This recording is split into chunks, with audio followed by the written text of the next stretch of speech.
Hello, everyone. Welcome back to the Erasmus Expeditions. We are here with a show that I used to do probably about a year ago or so, pretty regularly. This is kind of a podcast called The Help Action. This will be episode 47. So I've been doing this for quite some time, even though I have taken a little bit of a hiatus.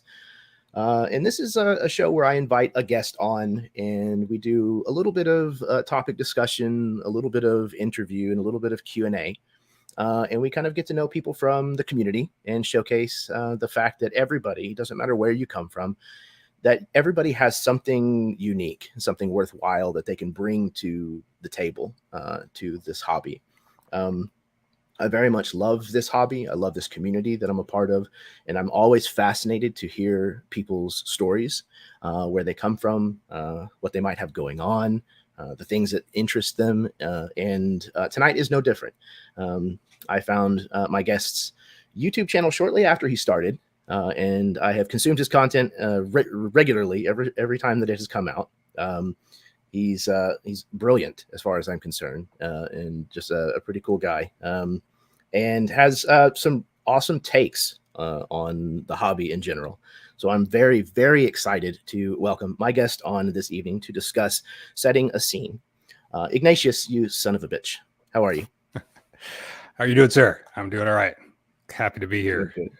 Yeah, I didn't feel nervous until 5 seconds ago. Now all of a sudden, now I'm all feeling weird and stage frighty. So thank you very much. No, man, no, it's all good. I get the butterflies every single time I run a game or do one of these things. It's just part of the process as far as I'm concerned. Why don't you tell people where they can find you, what you have going on? What are you known for? Oh man, what am I known for? Probably things I don't want to be known for. But yeah, I don't know. You can find my channel on YouTube at Tabletop Alchemy. That's probably really, I mean, I have it. There's Instagram too, but that's just some pictures once in a while. But yeah, that's pretty much my only online sort of presence as far as the game stuff and everything. And I started that about a year ago. It's going pretty well. But yeah, I guess what I'm probably known for is that my content release schedule is consistent. That's for sure. But the content topics are not necessarily consistent. So you can't go there and think I'm just going to get D&D stuff every week, because I'm going to pull that rug out from under you real quick. And that's probably a failing as far as the algorithm is concerned, but I don't really care. I need to be able to do the kind of stuff I want to do. So I kind of like the tabletop hobby as a whole. I'm into skirmish games, role-playing games. I'm into all kinds of things. That's why we call it Tabletop Alchemy, so we can do different things and mix it up. So yeah, there we go. That's my short bio. I also talk too much, so we got that going. No, man, like it's fascinating that your channel has been around for relatively such a short time and has gained as much traction as it has. I've had my channel for 8 years and nowhere near the level of growth that you have shown over the last 11 months, 10 months, however long it is that you've actually been doing this. And it's been amazing to watch that happen and to completely understand why, because you put a lot of heart and effort into the production value of your videos, and it's clear. But I think that also there's so much of your genuine humanity that shines through. You're allowed to show your mistakes that you make, whenever you fumble with your scripts and all that kind of stuff. And I think that for me, at least, is incredibly endearing to see in a celebrity is the wrong word, but a person who's producing content that you're watching, Sure. Yeah, and I think that's definitely part of your recipe, if you will. Well, it's kind of people have commented on that, and in my mind, I'm like, yeah, well, if I didn't share that stuff, there would be very little to share, because mistakes are pretty common. But no, I actually understand what you're saying, and I appreciate that same thing from, like you're saying, it's not celebrity, but it's the idea of just somebody, whatever that you watch someone who produces content or whatever. It's very cool to see them to see the real side of stuff, right? Because we're used to, it's just like, Absolutely. seeing a movie and then seeing the behind the scenes, right? And it's like, oh, it's like, well, people made this, right? It isn't this magical. It is a magical, like, sort of product thing, but it also isn't something that's unattainable. It's very real, I guess. And I think, and that's Yeah. always heartening to me to see that kind of stuff. Yeah, I agree. It very much kind of pulls the curtain back a little bit. It makes it seem as though it's not so far-fetched that you might be able to do the same thing. Exactly.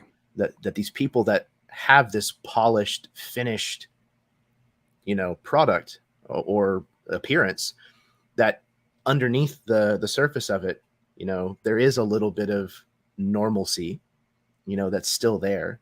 Sure. That's And again, like, to me, that makes something identifiable.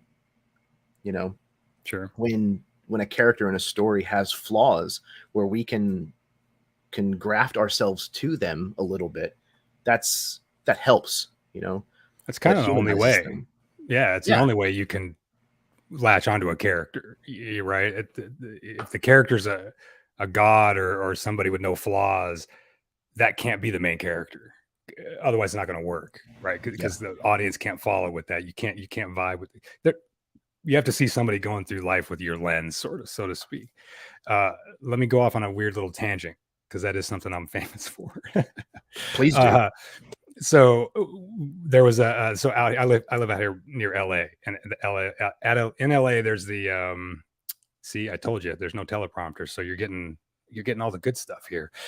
In Los Angeles there's the Museum of Art, and they had an installation a couple years ago that was the Stanley Kubrick installation. It was a collection of set pieces and props and all this stuff from his productions, but it also had pardon me, it also had like his notes, and then it had a giant glass display case with his camera lenses in there.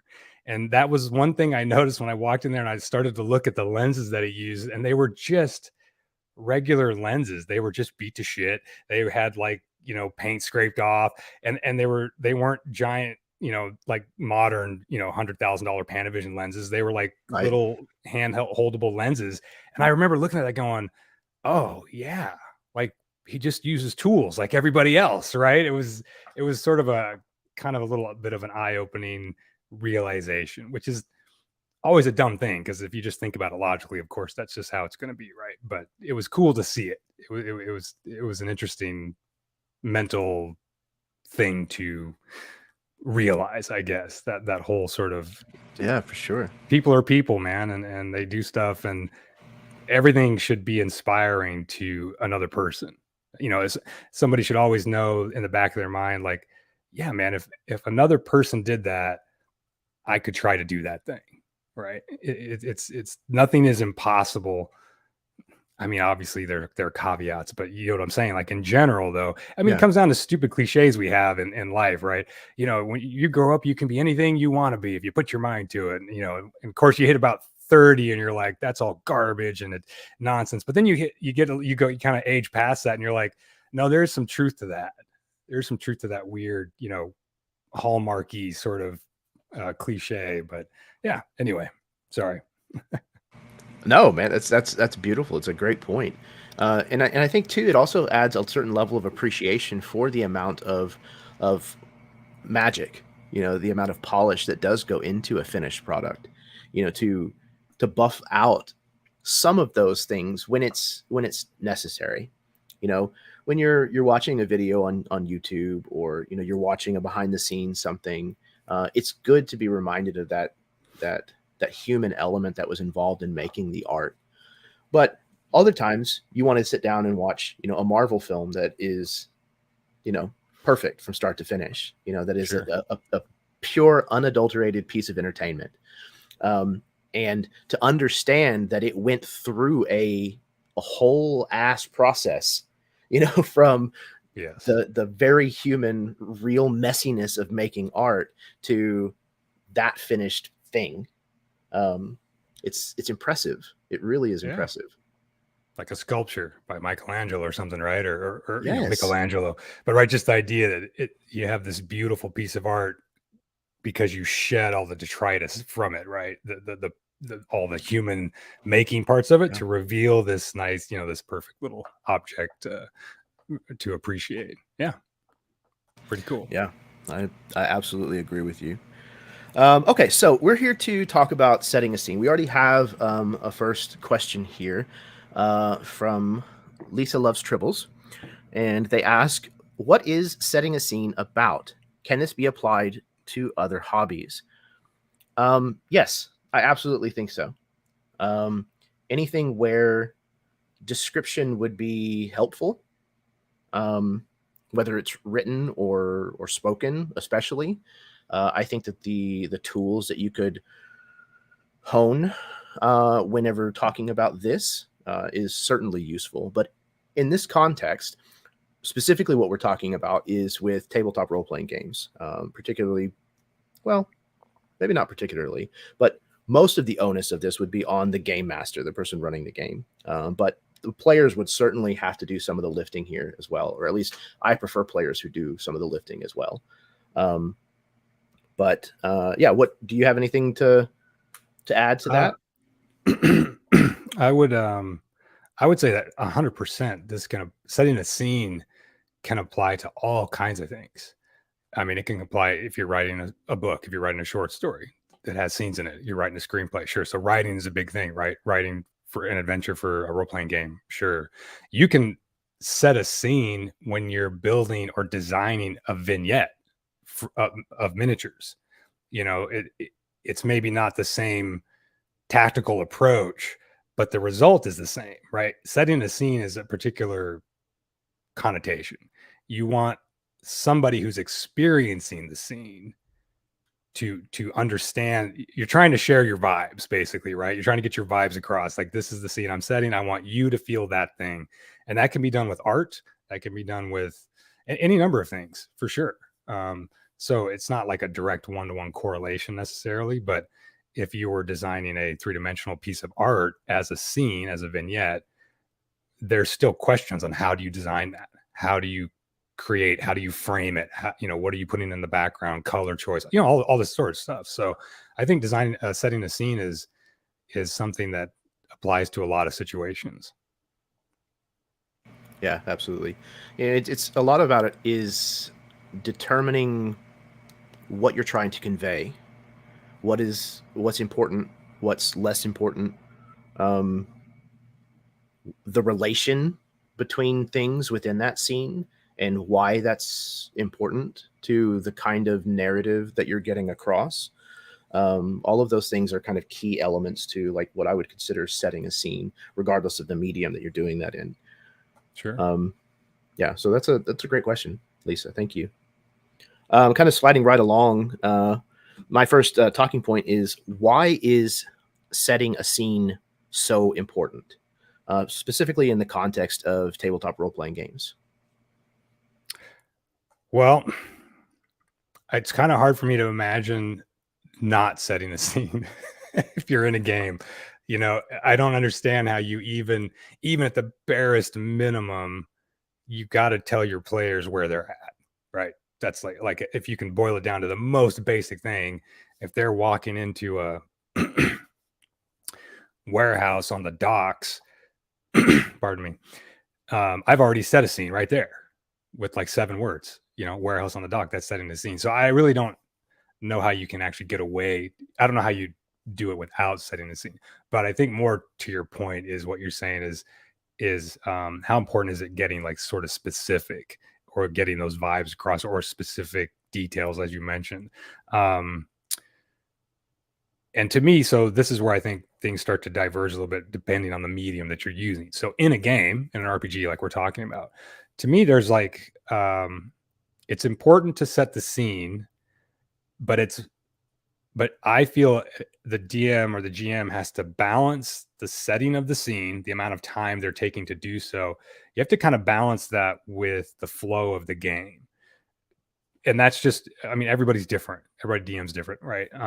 For me, I kind of like to keep momentum going and speed going, And there are times like a lot of us might watch or have seen Critical Role, so we know who Matt Mercer is. Maybe, some people might not, but Matt Mercer does some very specific scene setting when like his characters go into a new area, but his scene setting is like he's reading you 4 pages out of a novel. Like, right, he's got this whole script and it's very detailed, and he can kind of get away with that, I feel, because of what Critical Role is, right? It's we're watching a story, he's kind of doing whatever. To me, like the way that he does that particular thing would never work in a home game for me and just a bunch of players. I can't sit there and read 2 pages of text, right? It's just too much.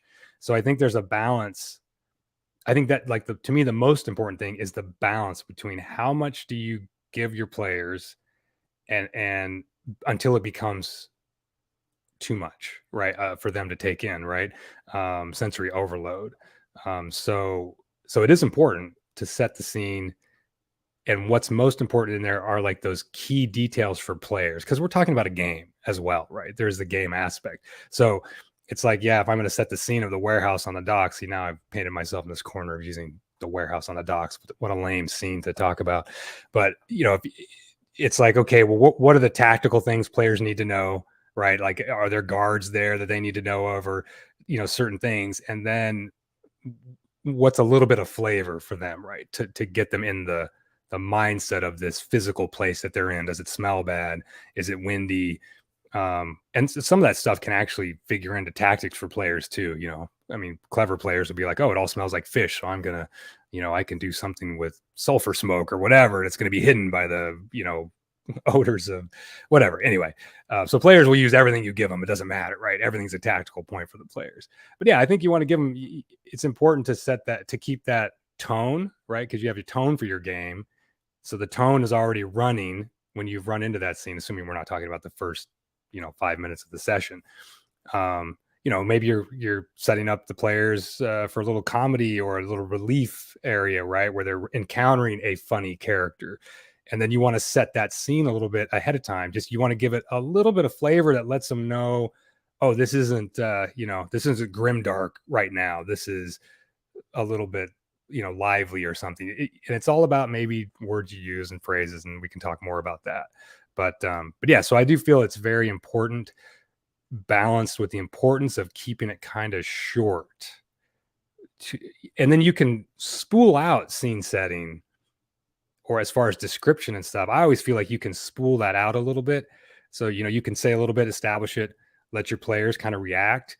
And as they ask you more questions or as they do things, you're now starting to describe more detail, more granular detail as you go. So you don't need to download it all at once. That's a tough thing for players to sit through, I think.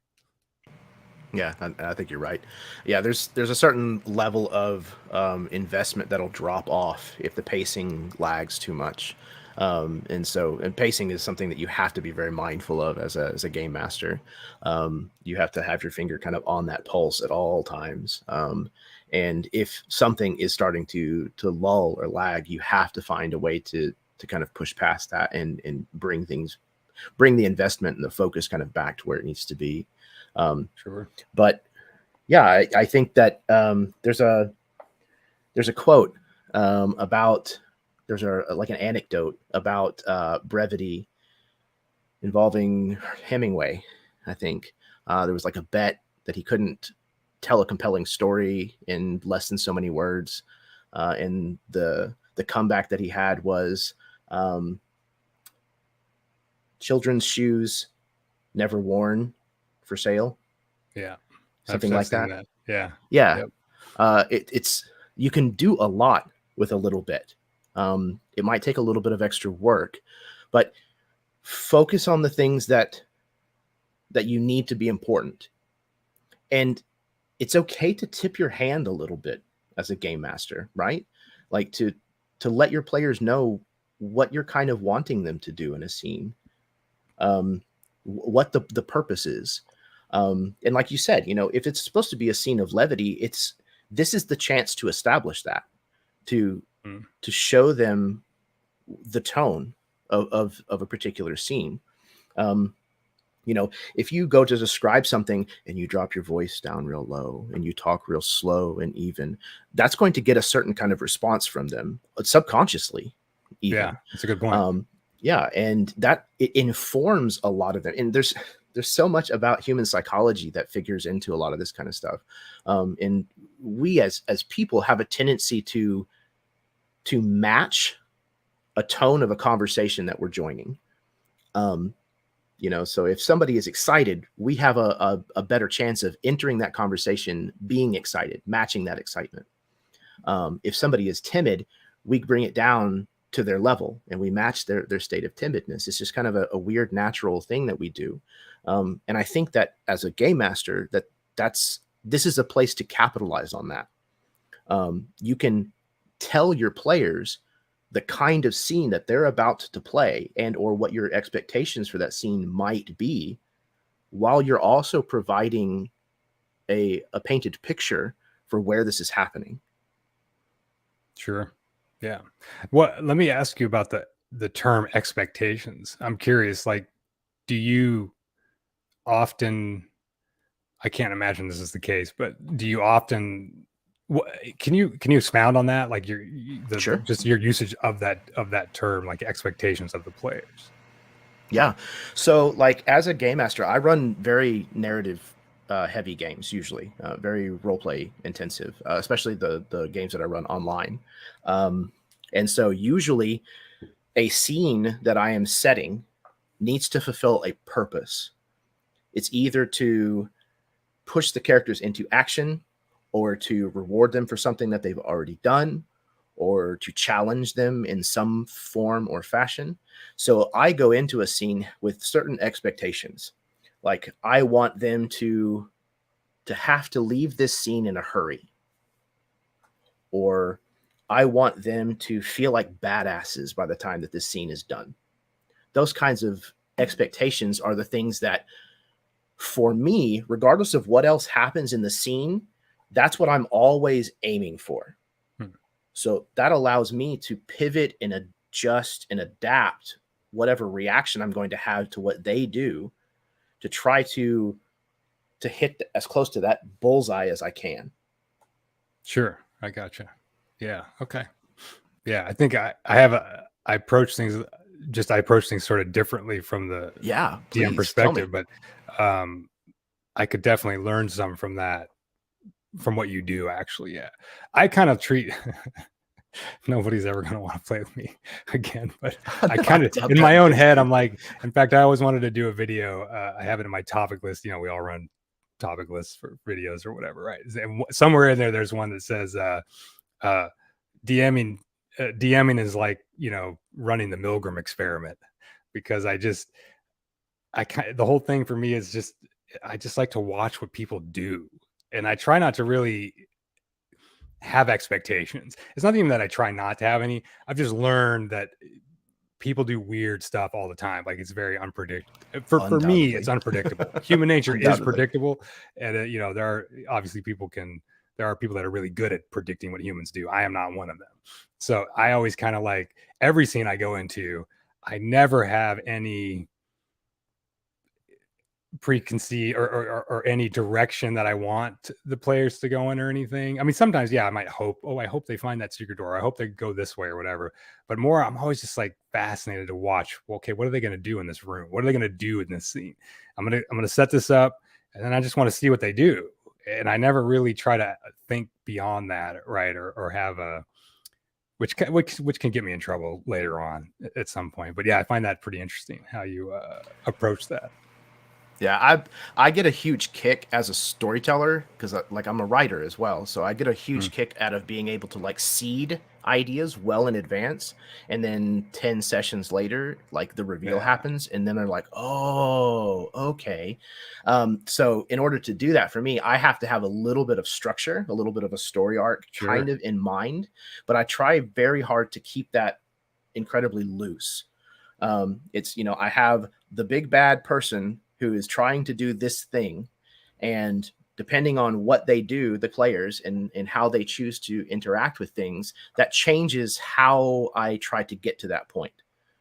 And usually I leave myself enough room to fiat my way towards that, and still let the players make, relevant choices. But it's never a perfect process. There's Of course, always of course. there's That's always one things thing. that jump up and bite you. Of course, that's part of the fun too, right? And that's part of the fun for the DM. That's part of the game. But that is so that is like a cool trade off that I don't get to experience too much, where I can do something like seed something early on and then try to have this kind of cool recall much later, because I kind of don't put any. I mean, I do a lot on the fly, so I would kind of take notes, of course, and then maybe later on, but it's hard for me to get sort of that gratification, because I don't really do that too much, where I'll try to create something on purpose just because, that I can bring back later, because I'm always just skeptical about how much how much the players are going to do what I want them to do or whatever. But anyway, so it's cool. Like, there's always pros and cons to everything in various amounts. I see this question here on the screen, which is pretty awesome to see the questions come up. So I just want to mention something, because I watched something yesterday. Tommy Riggins is asking, tell some media, books, or content you use for inspiration to help scenes on the spot or pre-planning. I mean, to be the main answer to that for me is there's too many. Like, I can't everything I read or whatever, right? Everything. But I do want to bring up a specific scene I saw yesterday watching an older, whatever. This season was came out last year. I never saw the show till 3 weeks ago. I can't necessarily recommend the show. It's got it's like a very healthy mix of cheese and cool, I guess. So it's not super recommendable. It also got canceled. So it got canceled when they didn't know it was going to get canceled. So there is literally, one of those ridiculous cliffhangers that the story will never be resolved. So it's 3 seasons. It's called Britannia. Have you ever seen this show? I have, yes. So I just saw the end of the 3rd season, and I thought the scene, so you'll know what I'm talking about. If anybody else out there has seen the show, they'll know what I'm talking about. The scene where Varen finally does something, right, where he goes into the Roman camp. He's got the scythe and he's got the branches in his outfit, and he goes to work. And I just thought that was super cool. To me, that was super inspiring. In fact, I took screen snaps of the shots of him coming out. I was like, oh, I might scratch build a miniature that looks like this. But then there was so he does this whole sequence, right? And he's kind of chasing down the evil witch character, right? Hempel or whatever her name is. And he gets into this sort of literal like hand-to-hand combat with her, where he's like tackling her, or she's tackling him. They're rolling around the ground. And he's starting to, I don't know exactly what he's doing, to be perfectly honest, but he's telling her something. He's got lots of lines of dialogue. They start out in the weird Juridic language, but then he kind of goes into English, and it sounds like he's kind of telling her a prophecy, right? Because he's the guy who generated this whole prophecy the show is based on. But as he's telling her this prophecy and they're struggling on the floor, she starts to panic, and she's desperately trying to get away. And you can tell she doesn't want to hear the prophecy that he's like spitting at her. And I was like, that is such a cool idea for this soft magic system. Like, if you don't hear the whole prophecy, it can't work on you, right? So I'm going to get away from this person that's telling me this thing, and it's purely words. I mean, he's literally grabbing her and like going into her ear to tell her this prophecy. And I just thought that was super cool. It really inspired me for something. I don't know where that will come out or how that would appear in a game or whatever, but I just thought that weird aspect of verbally telling someone a story is going to literally cause them damage somehow. I thought that was such an interesting thing to bring into a game, or it was very inspiring to me. So I thought that was pretty cool. Yeah, absolutely. It seems like it would fit really well in a setting where like true names matter. Yes, which is also very kind of like Britannic and like Celtic in nature. That part of the world, it's kind of the way a lot of magic works there, which is really, really cool. Agreed. Yeah. So to answer this question, I actually have a video on the channel. It's a little older. This is a process that I do called steeping. The idea is kind of like, like a tea bag in a hot glass of water. Like, you're going to absorb some of the flavor, if you will. And the premise basically is just like, if I'm going to run I'm trying to think of a good example. If I'm going to run a Ghostbusters game, I'm going to go back and rewatch as much Ghostbusters stuff that I can get a hold of. The original movies, some of the new movies, maybe even try to get my hand on like one of the comic books or something, and just kind of absorb a little bit, especially in the week or the 2 weeks leading up to the game. And for me, what that helps me do is it helps me understand the themes and the verbiage and the tone of something that feels correct to me, if that's what I'm trying to capture. So, I can understand exactly what the traps are called whenever they're throwing those out. It's not an energy beam, it's a proton beam. Okay, I need to make sure that I get that right, whenever I'm describing it. Or, every time that they show them fighting a ghost, it's always filmed from underneath. That's kind of an interesting thing. That kind of stuff helps me whenever I'm running the game ad lib, and make stuff up whenever I am doing my descriptions and things, especially when it's frenetic, or when it's like in the middle of a combat and I don't want to spend a lot of time and mental energy thinking about how to describe something. I can just do it off the cuff and not have to pay much attention to it. And usually, so far at least, it has steered me right. So it's a process that works for me. Sure. I think a lot of people do that. A lot of filmmakers do that before they go make a film, they watch a bunch of movies. They won't necessarily all watch the same genre that they're making, but they'll definitely watch visual references. I mean, yeah, I think that's a pretty typical a way to get it. Yeah, to get prepared to do something. Kind of surround yourself with the language you want to speak, so that you can go and speak it, right? Yeah. It's a lot like a mood board. A lot of people make, or they used to, yes, at least not they still do. It's a lot like a mood board. Yeah. One other thing that I did want to point out about why I think that setting a scene in general is kind of so important in the context specifically of TTRPGs, and that is that I think that a scene setting gives a lot of context and meaning and interpretation to what otherwise would kind of just be bland dice rolls and math. Sure. Without answering specifically kind of the questions of the who, what, when, where, why, and how of something, we end up missing out on like the fundamental thing that makes role-playing games so evocative, and it kind of helps them, in my opinion at least, transcend merely a gaming experience. When I can get behind that. Sure. What we talked about, making that human connection with something. Sure. When we can find a moment that we identify with and we're like, I know exactly why this guy's flying off the handle and throwing furniture around the room. I'd do the same thing, Right. Yeah. I agree. Yeah. It kind of sets it does so much. It does so much. It does so many things. Really fills out the world, fills out that experience, that experiential vibe that you're going for. At the same time, it is answering those questions of who, what, where, when, and why, right? As far as like your spatial geography, that kind of thing. It does that at the same time. That's something that's really huge to me in TTRPGs is spatial geography, and in setting a scene is like trying to really impart spatial geography to people. That's something that I just feel is necessary, and it's kind of hard to do sometimes. I often, you were saying how you kind of use sometimes filmmaking references, even like you might accidentally fall into a filmmaking reference while you're doing it. And I'll do like, the framing thing with my hands sometimes, but then I sit there and I go like, yeah, so we're going to go over here and we see the beach and it crosses, but then I go like, oh yeah, but you guys are seeing it reverse. So then I turn around and I'm describing it from their perspective at the table, to make sure that they know simple things like cardinal directions.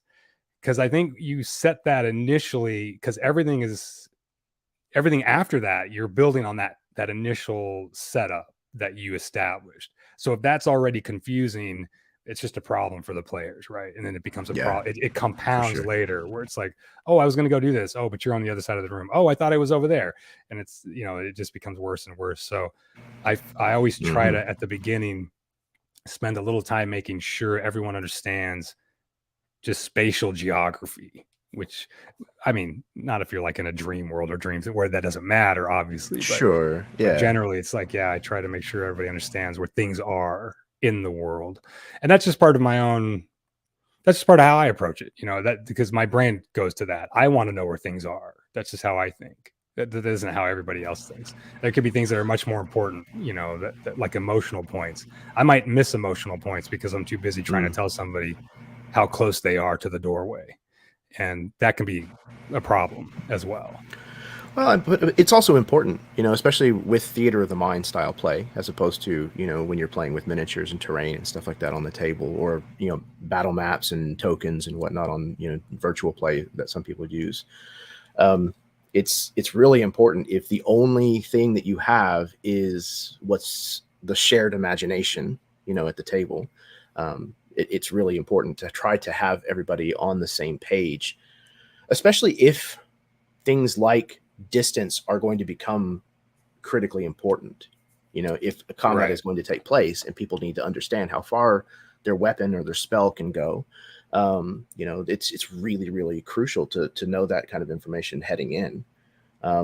But Agreed. Other scenes, there might be a scene where distance may not matter, where you could abstract something a little more. You're far away, or you're close, or what have you, especially if it is a scene that is more of a social engagement, or something like that, where the role playing or the emotionality of a scene is more important than the tactical nature of a scene. That's what I think. It would then get replaced with I just wanted to contrast the social exchange scene versus like what could become a combat scene. And you're right, at that point I will change my focus, and it will become more about, because you're right, that becomes the tactical detail, right? What is the body language of this person? What's their tone of voice? That sort of stuff.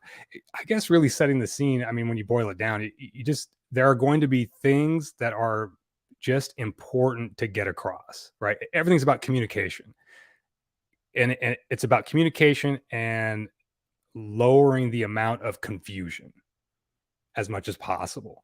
That's your rule of thumb going to end anything. That's right. How can I make sure it's clear what I'm getting across so we can communicate? And so you just adjust. So I do adjust that sort of thing for those from scene to scene. That's a good point. Yeah. Yeah, absolutely. And anybody who has watched any of these previous episodes will know that I'm a huge proponent for communication. That is one of the absolute, for me, the absolute imperative things that a game master needs to have. Truthfully, it extends beyond gaming. And I say this 100%. A lot here on the channel, but every relationship is dependent upon the level of communication that it has. It doesn't matter whether it's work related, romantic related, family, gaming related, it doesn't matter. If there is a breakdown in communication, it will lead to problems. And if you are not communicating healthily, it will lead to problems. If you figure out a way to have healthy communication that is open and honest, that relationship is going to thrive. That's correct. It may not bloom. It may not become, the best relationship that you've ever had, but it has a much better chance of becoming that if you keep that line of communication open and you foster that. And I'll raise you one more on top of that. Yeah, please. Every single thing in our reality is relationships. There is nothing except relationships. Absolutely. Right. It's like, oh, that's a corporation in the building. Nope. It's a bunch of people with weird interlocking relationships. Right. Everything. So it has, what you're saying literally has the most value, like overall, like in life. Just communication and relationships is what everything is, what everything boils down to. No matter how you cut it, it's always people. If you're by yourself out in the woods, you're going to have to communicate with the woods somehow. I don't know. You're going to figure out how to have a relationship with nature by yourself. Everything's a relationship for sure. That's very, very true. It's very, very true. Like, not to get weird about it, but like you and I had a relationship before tonight. The relationship was I was consuming the content that you were putting out on YouTube. And then now that relationship has changed, now, a face to the name, right? Yeah, it has no necessarily deeper meaning than that, but that is how we relate to one another in the universal, spectrum, if you will, if you want to get really weird about it. But in our consensual hallucination of reality. Yep. Absolutely. The Matrix is real. I do want to, I just want to say something real quick. Please, yes. I'm able to click over to see the comments. I just want everyone to know that I'm not reading the comments because I can't concentrate on comments and what. So I just, so please forgive me if I'm not answering something that somebody said out there. I'm relying on Jeremy to pull that stuff up because I don't want to split my attention. Sorry. Absolutely. And they're coming pretty fast. So we'll try to throw them up here on the screen as much as we can. All good. I've got beer, so we're okay. I'm gonna go ahead and drop one of the preloaded questions that I came with from my audience, and this one is actually from my wife. She asks, "Do you find that some TTRPG systems lend themselves more towards setting a scene than others?" So I'm probably not a good person to ask that to, because I don't have a lot of experience with a lot of RPG systems. I haven't played a lot of systems. I've read a few books, different RPG systems, but I haven't done a lot of playing in different systems. I'm really pretty experienced in D&D overall, and Shadowrun from back in the day. But I don't know, but just looking at it academically, my initial reaction to that question would be, and obviously you got to take it with a huge grain of salt because I haven't played other games, but to me, any kind of tabletop RPG relies on scene setting. I feel like, I don't know if game rules could actually affect how you do that, but you might have a different perspective if you have more experience with other TTRPGs. But yeah, I don't think a game system, at least I don't think a game system should impact how you set a scene. Yeah, I would echo what you're saying. I think that there are certain settings that might lend itself more towards narrative description than others, but I don't think system really factors into it very much. At least typically whenever I'm describing a scene, I very rarely will ever reference mechanics. Right. As a part of the description. Now, if there is a clarification that is needed, then that's when I will say, oh, no, the description might have been misleading, but it's actually, this far away. Or, oh, no, these are probably, you get the impression that these guys are probably lower level than you. That's when the meta talk will start coming in. Right. For me. Yeah. But it's not a part of like the setting the scene. Typically. The meta talk and your little badge that pops up in your game, right? Boom, meta talk incoming. Yep. I'm actually like perfectly comfortable with having meta conversations, and this was a painful lesson learned as a GM. Earlier on, it was very much, I don't want to give away metadata. I don't want to have that stuff out there and for them to know all the secrets. But now it's gotten to the point where I'm like, okay, we're going to do a chase scene. And we're going to kind of take the rules of the game system. We're going to set it aside, and this is how we're going to play this, because I think this is going to be better at capturing the kind of experience that I want. And is everybody okay with that? Cool. All right. Awesome. I think that's perfect. Yeah. I mean, I think it's freeing. For me. I mean, we have to acknowledge that we are still playing a game, unless you're literally just sitting down to tell a story. Right. And you guys are just all agree that we're just going to tell a story in a round robin. It's still a game. So some meta talk, it's not necessarily unavoidable. It's part of the whole experience. Right. Obviously there can be too much of that, but there can be too much of anything. Right. Everything's a balance. But yeah, certainly some meta stuff is not just, oh, it's okay. It's like, no, it's actually part of the game. Right. And that's totally fine. It's, people that freak out about that either haven't played these games or are just, I don't know, making waves on the internet. Need to loosen their girdle a bit. Loosen their girdle. We have another question. This one is from Smokebeard. He asks, with the intro to Mistfin Isle and the intro to the Silver Bayonet Skirmish, you have a flair for cinematic descriptions. Is there something that has helped you to develop this skill? First off, thank you very much. I appreciate that. It's hard for me to say that developed a skill. It's hard for me to say that I developed a skill somehow because I didn't go to school for stuff or whatever, you know. So I always have a tendency to look at myself and go like, I don't know what the hell I'm doing. I'm just doing whatever comes naturally. But I definitely have a past history of history is not the word I'm working for. It's like work experience, resume stuff, but work experience. I have experience in writing screenplays, and I always wanted to write. I plagiarized my first short story when I was in 4th grade. The teacher gave us an assignment to write a short story. I was like, okay, cool. I'm going to write the last 5 pages of this book I just read and give it my characters' names. So I was already a rogue when I was yay high. But yeah, I always wrote stories, not good, you know, whatever. And I still write today. I write a lot of different things. I write, you know, just different stuff. I'll do different technical writing. I'll do, you know, I might write a short story, something. I'm not saying, and I'm not good. I'm not like a publishable writer. I never learned how to, I have this weird thing. It's like, this is weird, man. This is who I am, I guess. This is how I talk about things.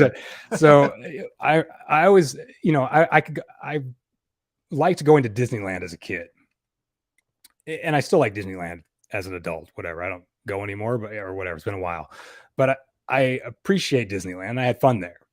Now, when you go around Disneyland, at some points you can see those gates that are like at the back, right behind the buildings, and they'll say like, you know, staff entry only, right, or whatever. The Disney, they have a different words they use other than staff, costume members only, or something like that, right? And it's like you understand, like behind those doors, you can see the machinery, you can see how the park works. And I have literally like sort of thematically through my whole life never enjoyed the aspect of looking behind the scenes to see how was the book written, you know, how I didn't, you know, this is how dumb it is. I didn't even know there was such a thing as film school till I was like 25. Otherwise I would have went to film school, because as a kid I would loved movies, right? But I never watched behind the scenes, and I never kind of wanted to know how something was made, lest it lessen the magic of my experience consuming that thing, right? And that has been a kind of a detriment to me in like my professional life or whatever, right? I would not recommend that to people. It's like, yeah, you want to write a book, you need to read books, but also maybe, you know, learn how to write, right? Go to the classes and learn how to write. I just wanted to write off the cuff and not, you know, rewrite anything, because then it was just work. And I was like, I'll just move on to the next thing or whatever, right? So I don't really know how I developed the flair for the cinematic, but I have done filmmaking. I really enjoy movies. I like this, you know, I didn't try to write a screenplay till I was like 30. I had written long form stuff, and then somebody was like, you're in Hollywood, you work in special effects, aren't you writing screenplays? And I was like, no, I never wrote a screenplay. I was like, what are you talking about? I was like, oh yeah, I don't know, maybe I should try that. But screenplays are a really weird thing. They're, you know, when you read a screenplay, it's so different from like a novel, right? It's just a different thing. But yeah, I don't know. And you're just encountering me on my journey where I'm just now applying some of this stuff to these videos. That's kind of the cool thing about a YouTube channel, right? You can make whatever you want to make it how you want to make it. I haven't plotted this stuff out or figured like, oh, this is how I'm going to do this particular thing. I write my scripts standing in the kitchen with a beer, and I have a pen, and I just start writing, because I also want to make sure it's in my voice, so it sounds like I'm talking, because it has to sound that way as well. There's a whole weird thing about all of this. But yeah, so if it comes out like that, I think that's cool. It is what I go for, the cinematic thing. And I think that's just a tendency of, or just a result of having consumed a lot of this different sort of media, you know, watching a lot of movies in conjunction with reading a lot of scripts, you know, that sort of thing. But again, it's just trial and error, you know, just throw stuff out there and see if it works. I'm always surprised that people like my stuff. Like, I'm very surprised, because and I think every artist out there, you know, everyone, I'm sure Jeremy, you feel the same. Like when you do your DMing, like there's no way that you can preemptively know that you're going to be successful, right? There's just no way. God, no. You can't know that. So you are always taking the risk, right? You're always, I'm going to try this. We'll see what happens, right? So yeah, I don't know. Like I said at the top, man, butterflies every single time. Yeah. And part of that is because of the idea, the prospect of failing, of falling flat on my ass. Yeah. But that also rolls back kind of full circle into what we were also talking about earlier about the humanity of all of this, of being able to embrace the fact that you're going to fail and that it's okay, and that it's not only okay, it's normal. Like, it's everybody does it. Yeah. I mean, it still sucks to do it. It sucks to sure fail, but absolutely it's just, it is what it is. Yeah, it's just there's no avoiding part it. of making the sausage, you know. It's just how it's done. And understanding that, I think, for me at least, helps alleviate enough of that barrier of, oh, I can't do that, to just go ahead and do it, right? You know, to at least try. So yeah, I do. Let me ask you really quick. Yeah. Have you come to like that feeling that you have for that sentiment that you just expressed? Did you have that when you were younger, or is that something that you grew into, or that it took time for you to reach, or did you always have that sort of, it's kind of confidence, basically? Did you always have that sort of confidence? You know, it's hard to say, because I mean, it's still something I wrestle with now. I still have to remind myself that it's okay. Like, you know, I struggle constantly with, you know, the how my channel's doing, you know, the numbers that I'm hitting, you know, the metrics and all that shit. I don't want to care about any of that garbage, but I do, you know. Sure. At the same time, you know, I'm trying to put out content that I hope is entertaining and engaging. And when it's not doing as well as I hoped, or as well as in my mind, when I compare it to someone else that's doing something similar, I feel like I'm falling short. And I have to constantly remind myself that's not healthy. It's not going to get me anywhere. It's not going to do anything good for me. And it's not going to help me as an artist, you know, and a creator. So shut the fuck up and just do the thing that you're doing, you know? Yep. But just go to work. Just go to work. It's harder to do that some days than it is others. Of course. But on a personal level, I found confidence in myself at a pretty young age, thankfully. Around the transition into high school, I came to the realization that I didn't give a shit about what other people thought about me. That I was just going to keep doing what I thought was the right thing to do and be who I felt like I should be, and the rest of it be damned. Now, I don't know why I can't find that as a creative, but I've found it as a human being, which has made me very content. Probably more valuable, to be perfectly honest. It doesn't earn money, so that's all right, man. You ain't taking none of that money with you when you go. So true, it's all good. True. But I will say, I'll give you a little. What's the word? I was gonna say foreshadowing. What's the word? Oh my god, I need to have more beer apparently. Anyway, I'll give you a little hint as to there's something. So, and you know, I do that. I take that 5th Thursday of every month off, and I'll just do a little holdover video or whatever, right? So this month's coming up might give you a little boost to your thing about looking at the numbers and stuff. But I won't say anything more than that. It'll come up. Anyway, hell yeah, I'm looking forward to that. Again, like, your insights are always they always strike a chord with me, and that's one of the reasons why I've consumed every video that you've put out. There's a lot of people in the industry who make very good videos. They make very good content. Everything from miniature crafting or terrain building to talking head D&D type stuff, and sometimes they're even funny. You know, that helps add to the entertainment value, and the production level is high, which is great. But it's very rare to find someone that I think strikes a tone of like the genuineness, where I'm like, I think that I could sit down with that dude and have a conversation, you know, and it would be good. It would be a good back and forth. Cool. So I'm really happy that you agreed to do this. I'm glad that I was right. All right. I'm glad you don't feel like I have someone else is sitting in front of you instead of the guy that's in the channel, right? Because that's always not at all weird thing. Cool. All right. All right. Let's rock right on then. Let's get another. One of the questions that I like to try to get in. I was going to say at the top of this, but we're almost an hour in. So sure. One of the questions that I like to ask all of my guests is, how and when did you find gaming? How did you get into this weird ass hobby? Mm-hmm.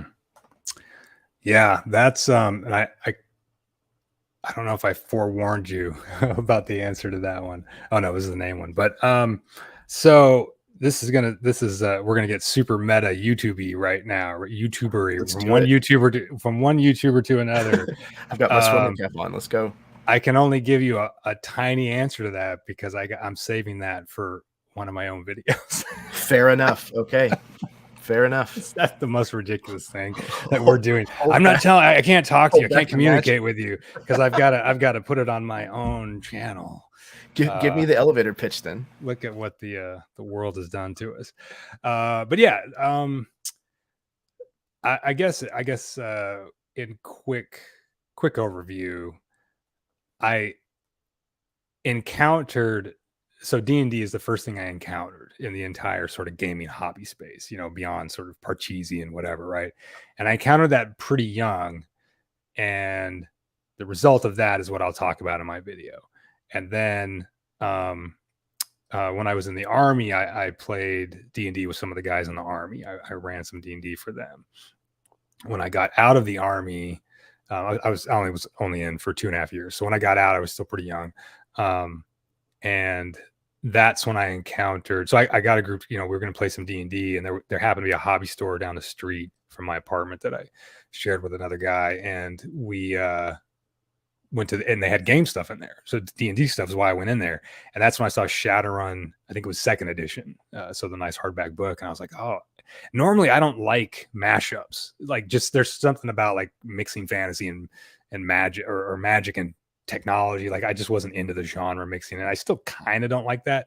But for whatever reason, Shadowrun just kind of jumped out at me. So we played like Shadowrun for a solid year, and that's when I got into painting miniatures, and of course painting miniatures led eventually into Warhammer, and that led into more miniature painting. And then I was kind of, it was just, you enter the hobby, and then, it's like entering the warehouse and at the end of Raiders Lost Ark, right? You open one box and you open another box. You're like, oh, wait, I'm in this.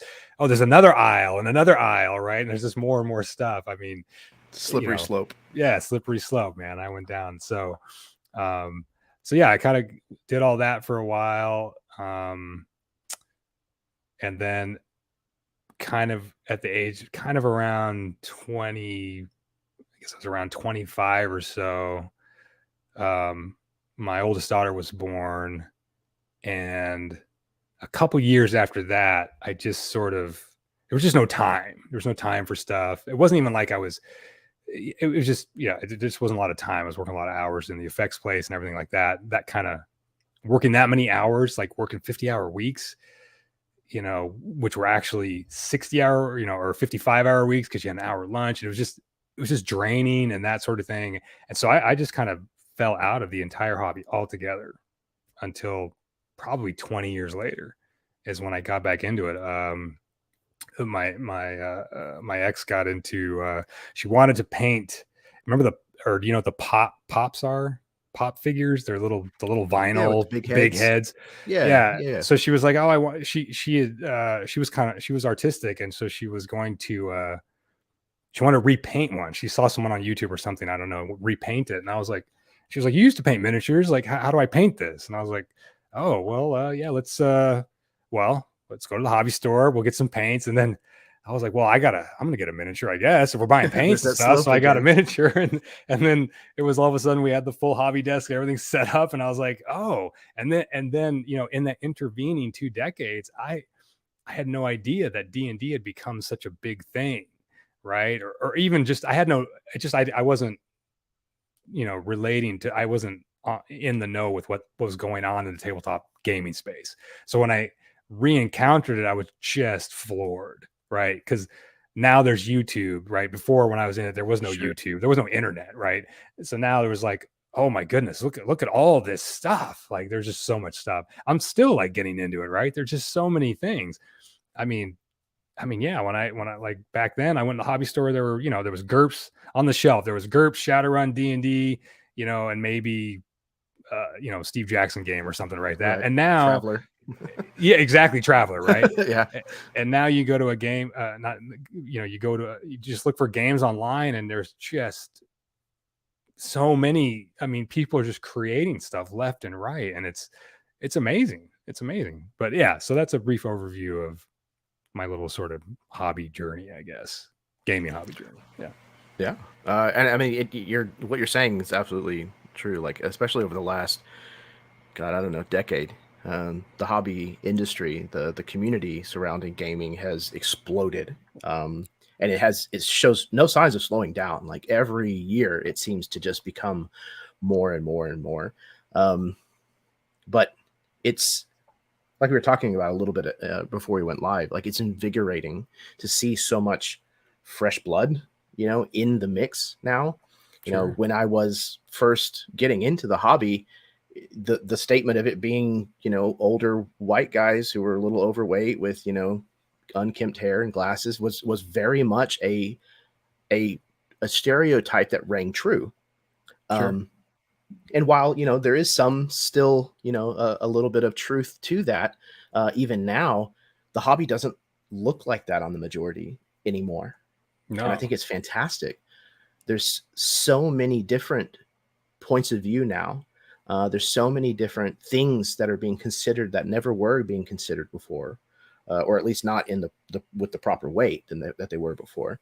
And I think it's fantastic. And it's not only just from the people who are engaging with what's out there. There's now these additional people that are now putting their own content out there. So now you can go out there and find a gaming experience that does almost anything you can imagine. Yeah, it's a little overwhelming, to be perfectly honest. It can be. I mean, it can be, absolutely. It's the flip side of that coin, right? And I don't think that's bad.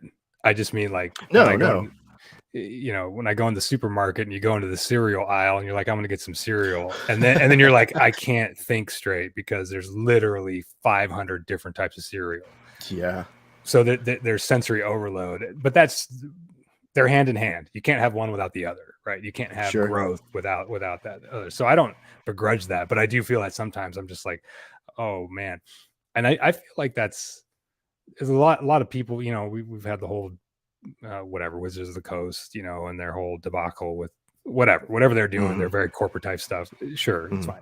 But, you see a lot of YouTubers, and maybe this is just done because it's content they can make, whatever, or maybe it's, it's clickbait or whatever, or they could use that's fine.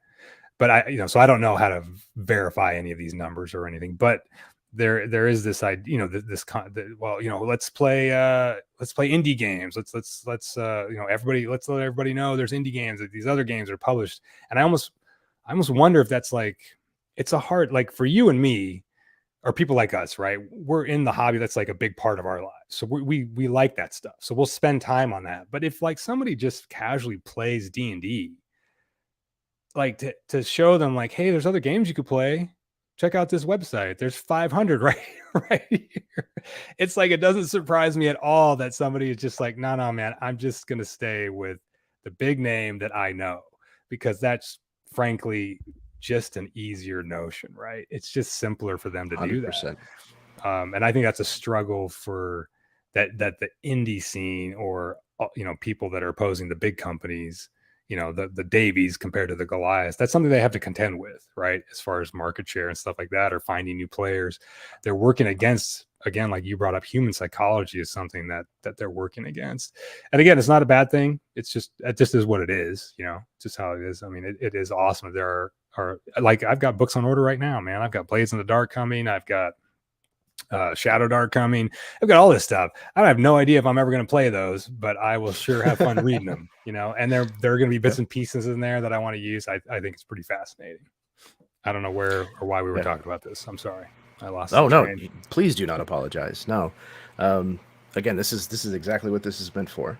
And I think that you're right. I think that there is, you know, the very real capability of, or the very real possibility of analysis paralysis. You know, there's just too many choices sometimes. So almost the same adage, going back to the same anecdote of the cereal, like, don't go to the store hungry. Like, know what you're going to get before you walk through the door. Going shopping for a TTRPG could be very, very much the same thing. Have an idea of what you're after before you start shopping for it. Do you want something that is crunchy, real rules heavy, or do you want something that is more light, where it's going to be real fast to learn? Do you want something that lets you play as characters in a Jane Austen novel? Do you want to play, you know, a game where, you know, there's a fantastic little role-playing game. It's just 2 players, no GM. You play samurai who are standing opposite of one another, about to take the final sword stroke that one of you is not going to walk away from. You establish that, and then the rest of the game is played in flashback of the scenes of your relationship up to that point, giving that moment context.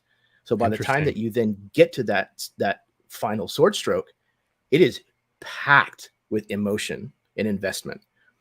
You went through this whole thing about when we were friends, when you betrayed me, you know, and all of this kind of stuff. It's like a Kurosawa film by the very end, and it's very impactful. So there's all of these fascinating games out there that do things in a different way, or that capture a very specific kind of gaming experience. But knowing what you're looking for before you start looking is, at this point, I would say that it's probably vital. You know? Right. Yeah. I try to make that plan when I go to the hobby store, and somehow I still get foiled every time. It's like, oh, look at that shelf. I didn't see that shelf last time. What was I here for again? Why I own my weight in dice. Yes, because of course. Yes. Yeah. Okay. We have a question, another here from Lisa Loves Tribbles. She asks, what devices do you use to make players feel like badasses by the end of a scene? Okay, this is harkening back to something that we mentioned earlier. That's a good question. Do you have anything that you want to throw on there first? I use movie terminology. I fall back on that for sure. Like, I just want to, I end up describing a scene, and I might even, you know, use I try not to, you mentioned in the email, actually, you once in a while will break and you use the term camera. And it's like, I try desperately not to use that, but I will definitely describe somebody as describe a cinematic, like, milieu, right? Like that sort of freeze frame moment, or that super slow motion. And I'll try to do that whenever, to a certain point, you know, even if it's not the end of a scene, just every time a character does something, I will try to describe it in a cinematic way, you know, just moving through combat, but typically it's a 1-sentence thing, right? Because we're trying to move through it. And then if it's at the very end, like when something big happens, that's when I'll take a moment and I'll be like, okay, let's and for me, it's literally going into a movie. That's what it is. It's like, we're going to go into it and see through it from the camera's eyes. And that's kind of how I describe things. Whether or not that's a good way to do it, I don't know. But that's the only way I know how to do it, to make somebody feel epic, because that's how I visually see things. Yeah. Yeah. And I'm very much kind of the same way, you know, taking the conversation back a little bit to Matt Mercer and Critical Role. This is something that he does that I have definitely adopted. And that is, you know, when a player deals a killing blow especially to bigger villains, you know, boss monsters, mini bosses, whatever, it's the, tell me how you kill them. Tell me how you take them down. Giving them complete narrative control over that allows them to not only describe the victory that they just won, usually hard won, if I'm doing my job right. But not only does it give them the chance to describe that victory, but it gives them a chance to describe that victory in the context of who their character is, in the way that, in their mind as a player, what it is about their character that makes them great. And that's incredibly informative as a storyteller. It's like, okay, now I understand what it is about their character that they really want to shine. And in the future, I can use that as a touchstone, to go back to repeatedly and say, oh, you remember that, badass Naginata that your character is wielding? Well, there's a reason for it, and now you're going to find out why. So yeah, I think that that's a crucial way of letting the players describe their characters as a badass. One of the other things that so go ahead, please. Didn't mean to interrupt you. I was just going to say that when you mentioned Matt Mercer's and the how do you want to do this? Like the first time I saw him do that, I was literally struck with the idea that I was like, why isn't that in the DMG? Like why is that? Agreed. Like that should literally be one of the game rules, like for the DM. Not a rule that I mean, all rules are manipulable, but just that notion of ask the player how they do this thing. I was like, that it's just genius. Like I was just like, that should be in the rule book. But yeah, carry on. Yeah, no, I agree. And to add something onto that, the first person that I ever saw do something similar was actually Will Wheaton. He ran a game that was really fascinating. It was one of the first virtual plays that I watched. It was called Titan's Grave, I think is what it was. And he had the players going into a shop. And as a part of the description, he ended it with, and on the shelf, there is something that you desperately want. What is that? Oh, that's a good That one. was a thunderbolt to me. I was like, holy shit. So he is doing, and that goes back to kind of something that I mentioned earlier about the expectations. I have a very similar approach to my expectations in a scene. It's, I need a MacGuffin, a something to accomplish this goal in this scene. And that's all that I really need to have happen. The circumstances that surround that are not overly important to me. You tell me what those circumstances are, as long as this goal happens. Yes. Clever. Yeah. Very good. It's a very powerful tool, I have found. And again, it gives your players the chance to take ownership of something. Absolutely. To inject something into the game and the setting to then feel like they own a part of it, which always increases investment, which is what you're after. 100%. Agreed. 100%. Yeah. The other thing I was going to touch on about making players feel like they're badasses by the end of the scene, something that isn't included in 5th edition, but that I steal from 4th edition, is the use of minions. It's okay to have bad guys that just have a single hit point, and like have your 6th, 7th, 8th level party just mow through them. Sometimes even I'll go a step further and just say, okay, we're still in initiative order. You're at the front gatehouse of the castle. You've breached the opening gates. The portcullis has been raised. Now you're in the courtyard filled with, infantrymen. There's no way that they're going to be able to stop you. So we're going to keep initiative order. But when it comes to your turn, roll a d4 and describe to me how you take out that many infantrymen on your way into the castle. Very nice. So then it's just a descriptive, it's just a narrative thing. And there's no success or failure. It's just show us how much of a badass your character is. And this allows characters to do things like the Legolas shield sliding down the stairs and firing 3 arrows at once. That in the mechanics of the rules, you can't ever have a hope of really doing. Right. That's great. So everyone gets a chance to do. So you give everyone a chance to do that D4 roll, and then you're just in the next part of the map, right? Yep. Essentially, right? That's it. You just move through that's great. The whole purpose of this scene is just to show you being badasses. Literally just show us that you can mow through dozens of people, because that's how, gifted, how strong, how powerful you are at this point. Yeah. That's good. I like that one. That's great. Okay. Let's see what else here. Okay.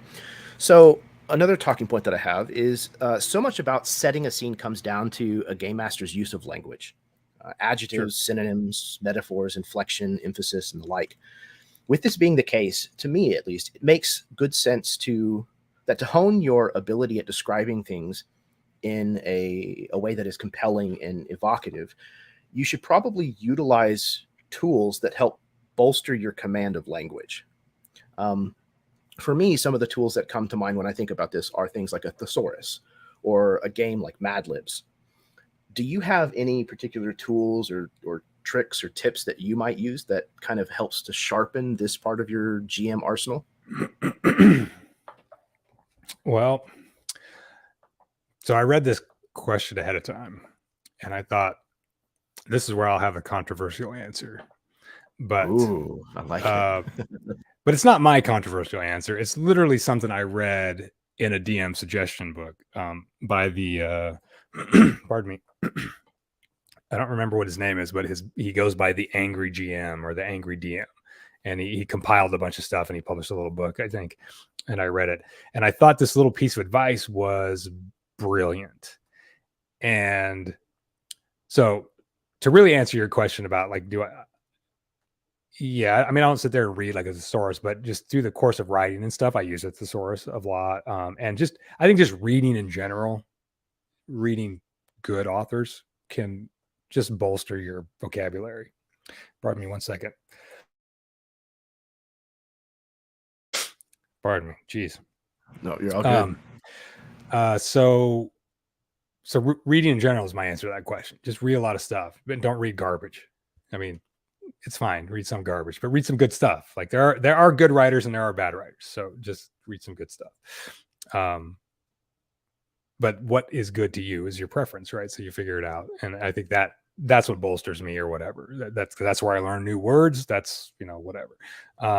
But now when you actually put this in game terms and you're going to set the scene for somebody, and now I'm just going to tell you what I read in the Angry GM suggestion, because again, I thought it was brilliant. And it was really something that I hadn't really thought about until he spelled it out.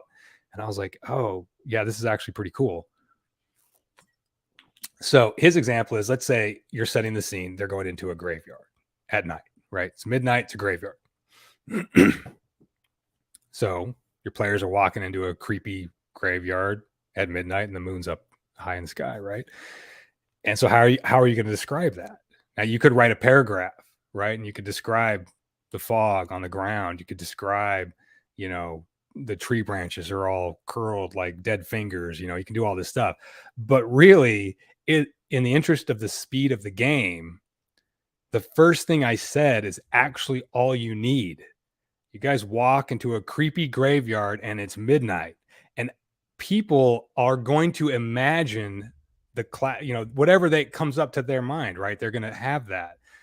So that if you can operate as a DM with that idea in mind, not that you're always just going to give them a little simple sentence, but just that notion that, yeah, if you do give somebody a simple sentence, they are conjuring an image. They're conjuring whatever it is in their thoughts, right? And that's all you really need. So anything you do beyond that is a little bit extra. So you definitely don't need a half page of text, right? Of big, 10-cent words or everything, right? But that said, so then on the flip side of that, I would say that your notion of using a thesaurus and stuff, I do feel that it is pretty cool that you can usually find a word that will get across a feeling. You're looking for feeling is what you're looking for when you communicate. You're trying to communicate a feeling. So if you say the broken glass is, I don't know, I can't do this shit on the fly, man. Come on.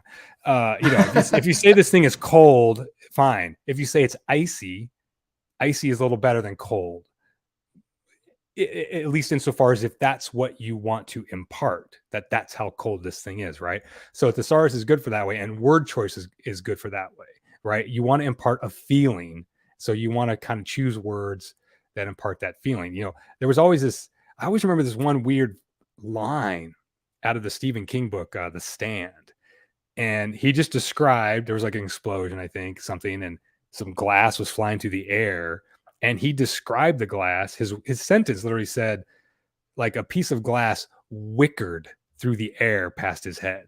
And the word wickered, which I don't even know if that's a real word, but all of a sudden I could hear that, you could hear the sound of this thing flipping through the air because of that word. So instead of, rushing past his head, it wickered. It did that weird, I don't know what it is, but I was like, yeah, that's a really cool, that was just really cool. Like that word exemplified that feeling. So that is important. It's the feeling you're trying to get across. And so that's why I think you want to pick words that exemplify the feeling. And then another thing that you can do, I feel, is very important too. And this is important in writing as well as when you're it's actually probably more important in writing than if you're running, game mastering. And that is the idea of brevity. Brevity is actually hard to do. It's harder to write something short than it is to write something long, right? You ask, and I've interviewed 1,000 authors for day job stuff, and you try to for these videos, we always need them to give us a breakdown of their book, right? Give me a synopsis of your book so I can put it in this 2-minute video. Not a one puts any effort into figuring out how to write their idea of their novel in 2 sentences. And it's because it's really hard. It's really hard to do that. But brevity is supreme. So there are words that you can find that might take you a sentence to say something, to describe something, right? But you could find a word that probably can describe that, encapsulate it in one word. And so where do you go to find those words? Thesaurus is great. Dictionary is great. But it's hard to sit there and just read a thesaurus, right? You just want to read good writers and see how they describe things, I feel, is really the only piece of advice I can give as far as that goes. I mean, we're so old school. I mean, living in the future, right? I mean, next year, people will just go to their AI and say, how do I say this the best possible way? And it'll just tell you. So I don't know. Too true. Yeah, and I think when you were talking about like the graveyard at midnight, I think that I think where a lot of people fall into a trap with descriptive text is they start to describe the same thing or describe more of the same thing, trying to fulfill the same purpose. So I think it's okay to expound on something like you're in a graveyard that is spooky at midnight, and to then go on and to describe, you're passing several tombstones. You notice, several of them are hundreds of years old. You're describing something else. You're deepening, the scene. You're moving it along. So they're not at the entrance to the graveyard. That's key. Right. Absolutely. It serves a purpose. Just like a scene itself. A scene in a movie or a story that does not serve a purpose should be axed. It shouldn't exist. What you're doing in that scene oftentimes is like developing the flavor of the setting and all. You're explaining exposition. You can do that in a scene that serves purpose. And you should always try to do that as a storyteller. Right. And GMing is the same thing. You're not at the entrance to the graveyard. We've now established that you're in the graveyard. You've passed several tombstones now. You've passed an open grave. The ravens fly overhead and call. Okay, so there's things here. Something's going on. Each of these lines of the description are serving a purpose, and you can still choose words, adjectives, and things like that help concrete the creepiness, the time of night, the fact that you're so alone, those kinds of things, without having to reiterate just that purpose. Agreed. Yep. Yeah. There's a scene like what you just described, as far as like, you're not going to set the scene outside the graveyard. You're going to describe in 3 sentences and set it all up that they're already in the graveyard and they've already done this. Right. Yeah. And that's a bit of like screenwriting advice too, which is never start your scene where you started writing it. Start your scene like 2 lines of dialogue in. That's where you start the scene, right? Because that's where the stuff is happening. That's where it's going. And right before what matters. Exactly. That's where you need to start. The rest of it is just description that needs to get us to that point, Yeah. And keep that part, like you said, keep it short, keep it punchy. That's where you need to reference things like a thesaurus so that you can find the right choice, Word choice to me is so important in descriptions. And it takes a little bit of work, but to me it's familiar. It's worth it, at least, to familiarize yourself with a vernacular that kind of fits that double duty that performing a purpose in addition to giving context to something. Absolutely. The terms that help establish like a Victorian setting are different than if you're kind of running a game in the Expanse. The word choices you make matter in those situations. Right. Yes, very true. One of my all-time favorite examples of the importance of word choice is with the words moist and damp. Right? It's okay, would you rather have a moist piece of cake or a damp piece of cake? Right. That's an excellent example. It makes a difference. It might not seem like it. They seem like the same word.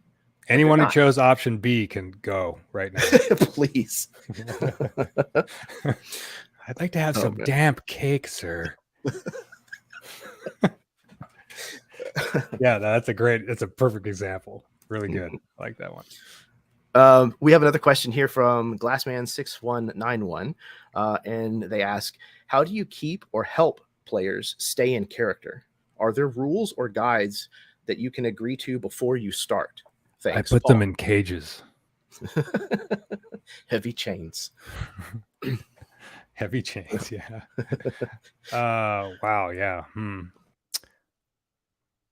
I don't do much of that. I mean, yeah, that's kind of, I don't feel like I guess I don't feel like it's my place to force somebody or make someone be quote unquote in character, because I don't really know what that means for other people, and I don't like making people uncomfortable. And I don't know if what you're getting at might be getting at like a side meaning to your question might be like, maybe you're asking like, well, how, can someone be disruptive? Are they being disruptive by not staying in character or something? But disruption to me is a separate thing. So I don't want players to be disruptive to the game or whatever, right? So that kind of stuff, that comes back down to what you're saying about relationships. That's all about working with someone to make your game smooth, right? So yeah, I always actually let my characters or my players at the beginning of when I play with them, I always sort of let people know, hey, you don't have to role play if you don't want to. You could, I do want them to describe what their character does or whatever, but I don't, I always let people know you don't have to do voices if you don't want to. You can talk about your character in the third person if you want. You just got to do what's comfortable to you. And if you want to do voices and you want to get into it, that's totally fine too, right? I try to let everyone know that, because not everyone is, not everyone is into just being, play acting. Some people just don't want to do that, or they're embarrassed, or they can't get to that point. And maybe they can get to there later, but trying to ask someone who's not into that to do that is a tough deal for people to deal with. And I know that Absolutely. From my own personality, like I have a real problem. I'm much better now, older, but man, when I was younger, it was very hard for me to do any. There's no way, like I never went to the drama department. I never set foot inside that, like all during high school or college or anything. I didn't go to college, but nowadays, now with my mindset now, drama department is like the first place I'd go. Not to be an actor. I'm still not there. I don't have the wherewithal to do the stage thing, but I'm just saying, like in general, it was like, so I don't know. So I don't really do that. I don't keep them or help them stay in character. I guess, and I'm trying to hand it over to you real quick, but I guess the last thing is, no, you're good. If I do see like a player that has sort of played a character fairly consistently, with or without role play or whatever, right? But they've, based on decisions they've made, sometimes something will rise up where they might do something that is disruptive to the game, but it's because they're doing something that is just wildly out of character, but I only will bring that up if it's disruptive to the game, and then I might present my argument to them in that context. Well, let's look at your character. Like I don't, maybe we'll talk about that, but that's pretty rare when I've done that. So I don't know. But how about you, Jeremy? How do you handle that? Yeah, so I think I have kind of a similar approach. Like it's, to me, again, the meta conversation is okay. If somebody has a question about the way a rule works, or they're more comfortable saying, I think my character is going to, get this across. They're going to ask the shopkeeper to see if they have any such and such instead of having to role play that out. That's perfectly fine. Like, I don't have a problem with that. And not every game that I play has a real heavy draw on role playing. The group that I play with in person at home isn't as interested in playing in the really deep RP kinds of games, and that's perfectly okay. Like, there's nothing wrong with that at all.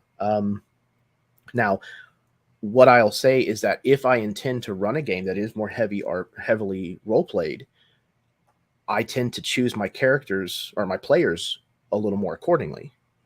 You know, I have the fortune of having gotten to play with a lot of different people, especially since starting to play virtually, from all over the world. And I have the opportunity, thankfully, to be able to go to specific people and kind of build a table chemistry. So if I want a game that is a little more comedic, then I contact the people that I know are comfortable kind of being funny on the fly, that are really quick to go to levity. And those are the people that I'm going to ask to play in the game first. You know, if it's something that's going to venture into a little bit more of like emotional, like dark, then I'm going to go to the people that I know can handle that and are not going to be shaken or triggered too badly by having to go someplace that can be kind of uncomfortable. Sure.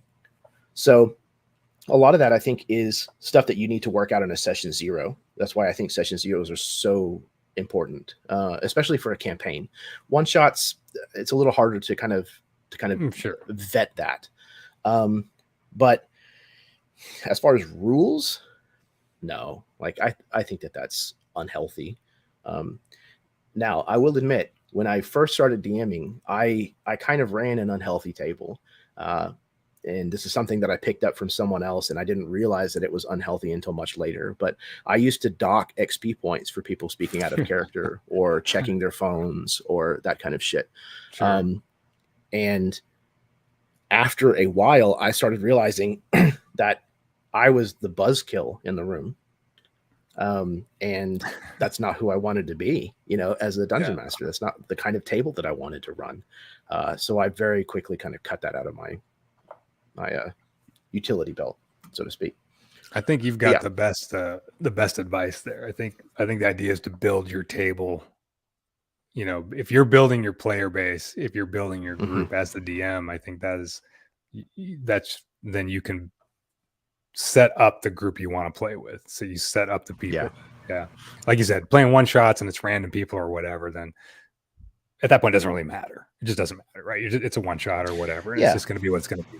Right. But you just have to let go of control a little bit more as a dungeon master. You just kind of have to understand that it's just going to be what it's going to be, and you're going to have to roll with it more.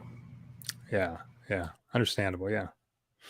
I do dislike one. There is one thing I dislike, but it's not something, it becomes a personal issue. It's a relationship thing where I have to talk to somebody about it. But yeah, I don't like, well, it's probably the same for you. If you, like you said, if you're establishing a certain tone to a game and that's going to be the tone going forward, then if somebody breaks that tone, that's where it kind of becomes an issue. So if you're playing a semi-serious game or whatever, and now you've got somebody who wants to talk like Rick and Morty, and all of a sudden, so that's an issue. And then you have to kind of talk to that player about that. That's so that there are tone issues that I might come up with. But generally, I think, like you said, you kind of set that stuff up ahead of time. And if you've got players who are, you know, decent individuals and they understand, and you guys are communicating well at the beginning, everyone kind of knows going forward, like this is. So, but you know, every, you know, there can be problems all the time. And so it's more of a question of how do you overcome those issues, I suppose.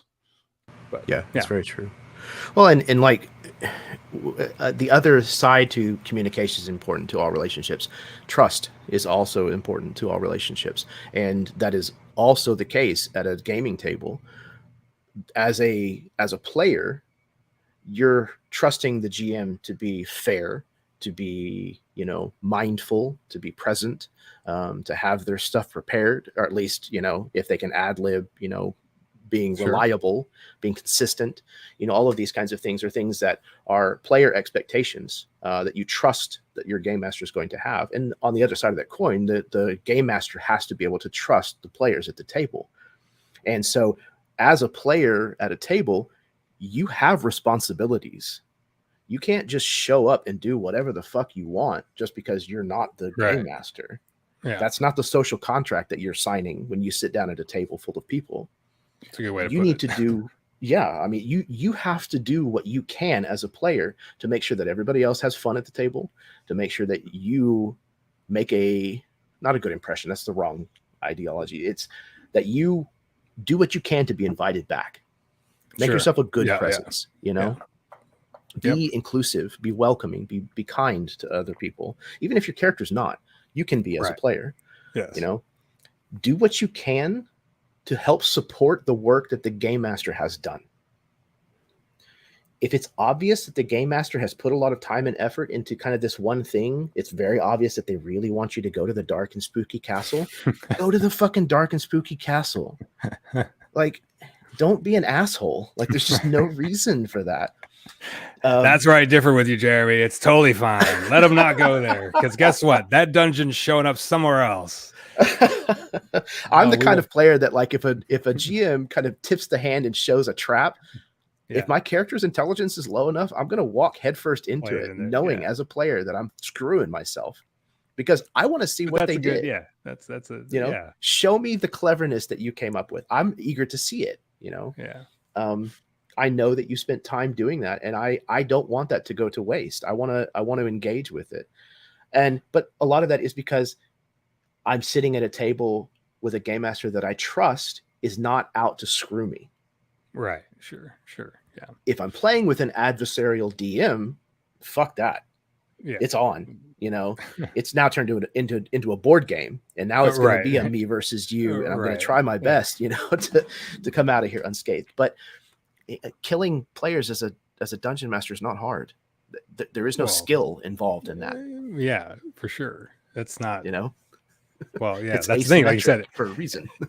Yeah, if you're playing player versus DM, you're right. You're playing a board game now. It's complete. It's just you're playing a different game at that point. Yeah. And to me, there's absolutely no, you know, well, I'll just go play darts at the bar, whatever. You know, if I'm coming to play a role-playing game, I'd rather play the role-playing game or whatever. But yeah, no, good points all around. Yeah, thank you. Okay. Another preloaded question I have is from a gentleman known as DBJ. He has a YouTube channel as well, which is filled with fantastic D&D takes as well. Cool. He asks, how fluid of a scene do you set? Do you give a general overview or highlight specific details to draw more investigation? I guess, like, do you think he's getting at in prep, like how much of a scene that we've set up for ourselves, and then versus how much we drop on the players when they first encounter that? Or is it more about that initial, you know, the initial scene description to the players? I guess what my takeaway from this is, where do you spend more time describing something? How specific do you get generally versus on the things that you want the players to pay more attention to? I see. Yes. So, I mean, I think personally, I feel like of course I will default to highlighting things that are important, but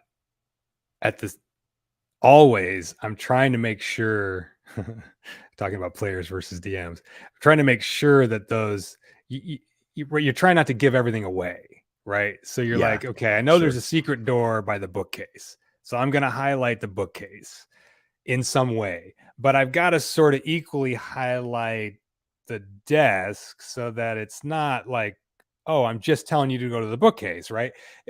So there is a weird balance, and that I literally do that on the fly.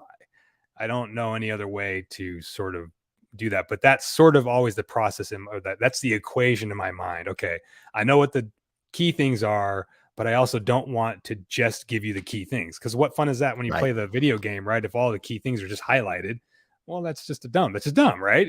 So you have to make it a little interesting for players, right? So that they're not just like, oh, I walk over to the bookstore and and open the secret door.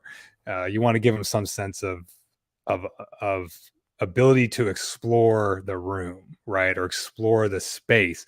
And so that's why I think my initial descriptions, again, it's all for me, again, like a visual. That's how I see it in my head. It's a visual, like, filmmaking thing. So we're doing the wide establishing shot first, because somebody walks in, that's where they're at. They're physically at the widest part they're going to be in the scene till they walk into it. And as they walk into it, then we can narrow down into details, right? As they look and over here or they walk over there. So that's kind of how I approach that. I don't really know if that answers the question satisfactorily, No, I think so. But that's what I do. Yeah, I think so. And I would have a very similar answer. And he has a follow-up question to that. What do you do if the PCs latch on to a throwaway scene detail that you give out? A red herring? Mm-hmm. I love that question, because that, I bet, happens way more often than people want to admit. And I, for one, like that. I mean, it's tough, but but that is just put your flying pants on as a DM, because that's, now you're just flying. That's it, right?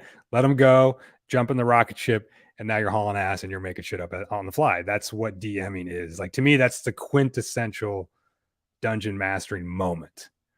And that happens a lot because I will do that thing about describing certain things and trying not to give too much weight. So there's always going to be someone who will pick up on something that I did not intend to give that weight, but because I can't see myself saying it from outside myself, I don't understand. And they're like, oh, that stick on the floor over there has got some kind of importance. So I'm going to pick that stick up and do something crazy with it. And then you're like, okay, well, what is now I can't let it go, because now it's just because it's just opportunity, right? You're like, the player's giving you this opportunity to mess with them or do something fun. So you have to do it, right? I mean, come on, you're the DM, you got to do it. So you do something fun. You're like, okay, well, the stick is whatever it is, right? And so that's when you're just making stuff up. You're just making it up on the fly, and you just kind of roll with it. Some people don't. I mean, I understand some people don't do good with that. Some people don't like to make stuff up on the fly. And I understand if that's tough for somebody, then of course you have to sort of engineer your game so that you don't get stuck in that predicament as much, which is totally fine. I have fun making stuff up. I'm not saying I'm necessarily super great at it, but I do have fun doing that. So I kind of don't worry about it as much, but I will do it. Well, I mean, I'll do it all the time. Somebody fixate on something that is not what they're supposed to fixate on, I'll just run with it. Because at that point, I'm all of a sudden I'm doing world building on the fly. I'm doing whatever, right? Because I'm just coming up with ideas, and then hopefully they're not super stupid. Because if you bring it out to the table and make it part of your consensual hallucination, it is now, as we say in the industry, canon. So now you're stuck with it, right? But yeah, I find that to be super fun, sometimes funny, but it can be super fun. Yeah, this is definitely a place where I have been bitten in the ass by the fact that I kind of have a little bit more of a railroad with my games, because I have a predetermined, not a predetermined story, but a story arc in mind. Particularly because with my home group, we play with miniatures and terrain and things like that, which takes time to build and craft, and you end up kind of literally painting yourself into a corner that way. So I was running a Victoriana, like, supernatural horror game. The players were trying to solve the Whitechapel murders, but it had all kinds of literary characters involved. So at one point they met Quasimodo and all this kind of stuff. It was kind of wacky, but at one point, one of the players was going to investigate at an occult shop, and I didn't want to have them leave empty-handed. They rolled well, so I gave them this detail about how there was a cult of people who were trying to summon the devil, to bring him to Earth, and how that was going to bring about the apocalypse. The entire campaign took a hard right, and that's the lead that they started pursuing. They left everything else behind, And that became the sole focus of everything that they were doing for like 2 sessions. And I was sitting there panicking, going, oh no, like all of the stuff that I painted, all of the plans that I had, gone. Yep. I was like, there's no way to salvage this. So eventually I had to eat crow and just say, look, that was my bad. I'm going to kind of push things back in a direction that I can work with a little more. And we're going to play through the rest of following this lead. But I want all of you to know as players that this is ultimately a dead end. We're going to do a little bit of retconning. Put on your seatbelts. Yeah. It was a bumpy ride, but we got there in the end. So that's pretty funny. But I think a typical occurrence for most DMs. Most DMs have encountered that for sure. Okay. Another question that I have, and I'm not sure, or rather, I am sure that this is not the first time that you've had somebody ask, and I've never met somebody who has the name Ignatius before. It is a name that I've heard, but never in person. And because I am a world builder and a game master, like names in words and their origins and all of that kind of stuff is very deeply fascinating to me. So if it isn't rude or impertinent, would you be willing to share the story of your name with us? Sure. There's not much to it. Essentially I come from it's kind of interesting because my mom now watches my videos. My mom's kind of a fan. So now but we've all gone through stuff growing up. We all have issues with our parents, whatever. I don't have any issues with my mom, whatever. So hey mom, get your watching. I was going to say, hi mom, if you're watching. It's all said with love. You know that. But yeah, essentially I grew up in a very Catholic household. So it's definitely it was a religious, biblical. All of my brothers and sisters have names from the Bible of some kind, whether it's a saint or whatever. So pretty sure it's Saint Ignatius. It was not necessarily fun when I was younger, for sure. Yeah. As some people would say, it was character building. Yeah. Anyway, but yeah, that's kind of where it is. So, and I kind of mentioned to you that I had never, in my first video on my channel, I let everyone know my name was Ignatius, and I was like, but really in real life, when I go to my day job and stuff, and I'm shooting videos, like everybody calls me Fish because my last name's Fisher, and so Fish is just easy and it's simple. And I was like, why didn't I just say that on the YouTube video? Why did I go with the first name? No, which is totally fine. I don't mind. Yeah, it's great. It's just, but it is funny that in real life I go by Fish, and it's odd how many people can't actually or don't want to take the time to pronounce the name correctly. Like I understand there are weird names you come across and that we're not used to culturally or whatever, and it's tough. But yeah, there's an awful lot of mispronunciation sometimes. So Fish is easier. But anyway, that's a pretty simple story for that. Yeah. Yeah, no, and again, like I love it. Like my real name is Jeremiah, but I don't go by that. I've never gone by that. I like that name. I think it has a really cool sound to it. And again, it is biblical. Sure. But it's biblical and it's Western. Yeah, right? Yes. Somehow both. Yes. Get that meme of Jeremiah Johnson giving that knowing nod. Yeah. Or Jeremiah was a bullfrog. One of two reactions. Sure. Yeah, there you go. But but I've never been Jeremiah to myself. Like that's just not who I am. Yeah. I've always been Jeremy. So if somebody calls me Jeremiah, it's kind of weird. I'm like, oh yeah, that's my name, and I'll respond to it. But it's you're showing me that we're probably not that close. Right. Yeah. Sure.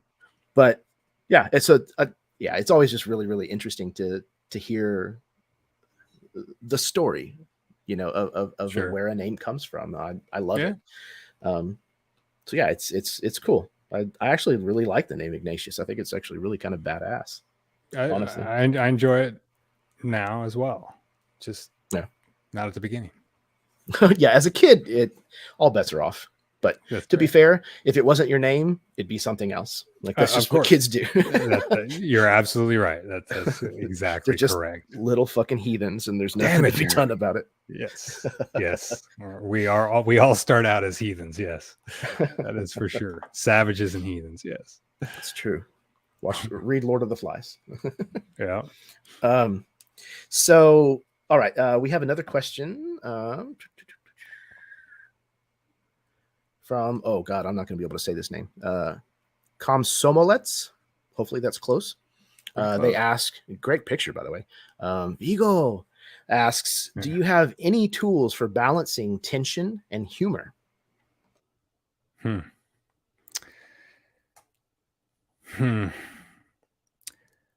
don't personally necessarily have conscious tools, but I'm pretty sure that I have some unconscious tools for that.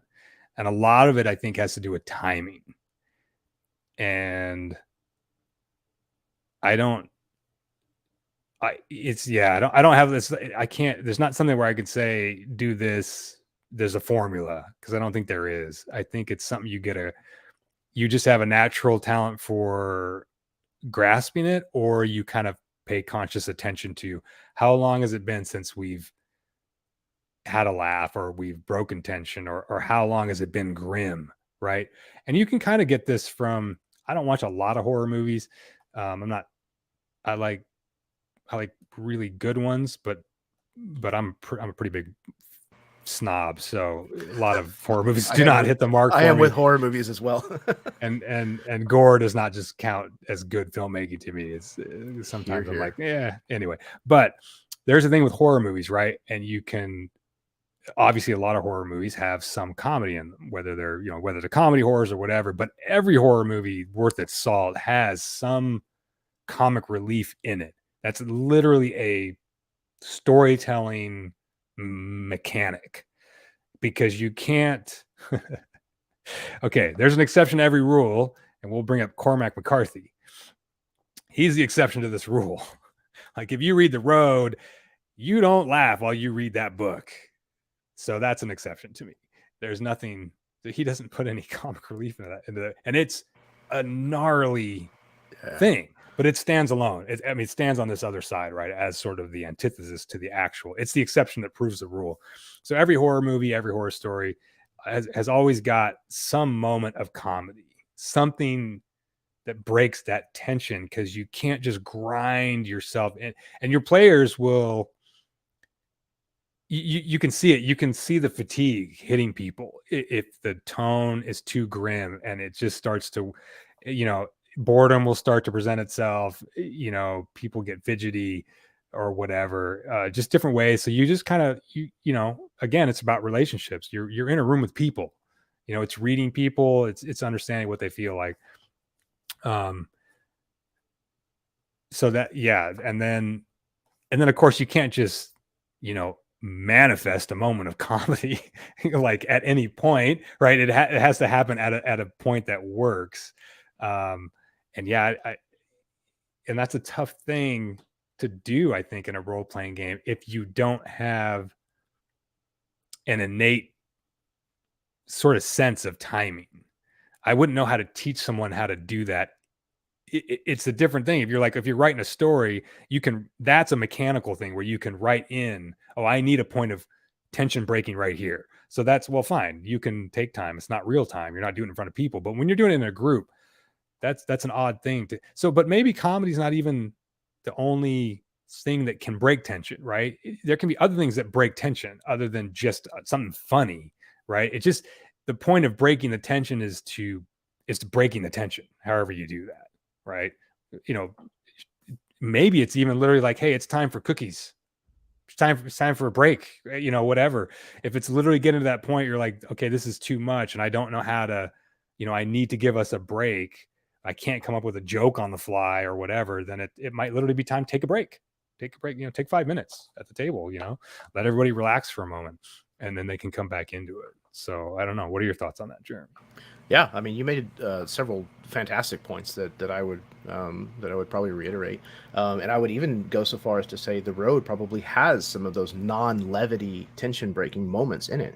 There's several moments that are moments of softness or moments of tranquility that are played against the ratcheting tension throughout the rest of that story. And those are every bit as important as comedic moments. Very good point. But like what you said about, you cannot continually apply tension. Your audience will check out, and that includes your players in the sense that we're using this. At some point, they're going to become fatigued, which your word choice on that was perfect. They become fatigued and they will check out. Even if it's not completely, they're going to stop. They're going to pull back on their investment because you've overdone it. But the secret to reaching a higher point of tension is not that you are building tension and then you stop and you start over again. When you're building tension and you have a thing that breaks the tension, whether it's comedic or otherwise, you drop down a little bit and then you build back up from then. So you're getting higher each time. And eventually you can reach that same pinnacle, that same peak of utter tension, but you don't have to just go, you can't go in a straight line all the way there. Yeah. And if you're trying to do so, you're doing yourself a great disservice. Yeah, you're working against yourself at that point. Yeah, 100%. Yeah. Those moments of breaking the tension are very powerful because it renews the investment of your audience, of your players in the case of a tabletop role-playing game. And it's a part of human nature for when we are going through the mire, when we're going through the tough, the hard things, that those little brief glimpses of hope, happiness, laughter, tranquility, whatever, gives you a reminder, a psychological reminder of why you're going through this stuff. And so what it does inevitably is it makes you, maybe even unwittingly, willing to go further, willing to go darker and deeper. And it's not for everybody. You have to, again, session 0, like if you have somebody who has very real trauma in their life and you're hitting that nerve, you have to understand that you can't keep going. Like you have to lay that kind of stuff out ahead of time as best you can so that they know what they're getting into before you get there, which is why safety tools are also really important. But yeah, I think humor has a very real purpose. I think a lot of people make the mistake of looking at comedy and humor as purely like junk food. It's just, it's just there for just fun. But it serves a very real function in us psychologically. And there's an anecdote, I don't know who it's attributed to, but essentially that if you can perform comedy well, you can do anything as an actor. Right. Because comedy is so dependent on getting the timing right. Sure. It doesn't matter if you're funny. It's a matter of when you're funny.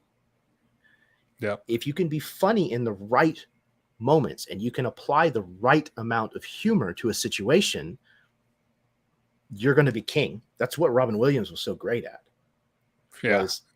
He understood, well, okay. I was going to say he understood when not to take it too far, but that may not exactly be true. He was kind of known for overdoing it a little. But I think on the set of most of the films that he was in, he knew when to not be funny. Sure. When a moment needed dramatic attention, and it would have been a disservice to inject humor. Yeah. I mean, and every comedy that is of any quality, story-wise, I'm talking about, it's the reverse. It's the mirror image of what we're talking about with tension and comedy. A comedy movie has drama in it. It has dramatic points that break the comedic, so that you don't have to rattle off another joke and another joke, which then becomes frivolous. It's like, no, you'd still have a story there, or whatever. But now you have a bit of drama that resets your comedic pull, and you go up and whatever. And also, knowing or being good at comedy means you're relating to people, because if you're making people laugh, you're relating to them. So the idea that an actor that is good at comedy can do everything else, it's because, well, of course, because if they can do comedy well, that means they're relating to people. They can relate to an audience, which is hugely important for drama and everything else, right? Yeah, exactly. In order to be good at comedy, you have to have a certain level of empathy. You 100%. Have to be able to look at someone else and put yourself in their situation and find the I mean, if you look at a lot of stand-up comedians, especially in their older age, Carlin, Pryor, Robin Williams, they're very cynical. Sure. Arguably, even in their younger years, they're very cynical. Mm-hmm. They become a lot more obvious about it typically when they're later on and they're successful. Yeah. They can go out further on that branch, but I think that cynicism comes from the same place as their compassion does. They're able to look at a situation objectively and find the absurdity, the hubris of something from the perspective that only objectivity can give you. Right. Removing yourself from a situation and seeing it for kind of what it is, and then understanding what emotion is going into the way that that's playing out and the reasons why and all that kind of stuff. So I think that if you're able to get to that point where you can be successful with comedy and understanding that level of human psychology and emotion and the way that it factors into things, then doing things like drama or horror become very easy. It's very easy to manipulate the psychology, which arguably as a storyteller and as a game master, that's what you're really doing, is you're manipulating people's psychology, at its basic level. So yeah, I think humor is a very important tool, but it's about knowing when to use it. Well, truthfully, that's the case for any tool. Of course. Yeah, exactly. Build a large repertoire of tools, but you have to know when to use a hammer and when to use a screwdriver, And I just keep staring at the question going like, yeah, but unfortunately we're not answering your actual question. We can't give you the formula. No, I don't think there is one. It is an innate thing. It's a feeling thing.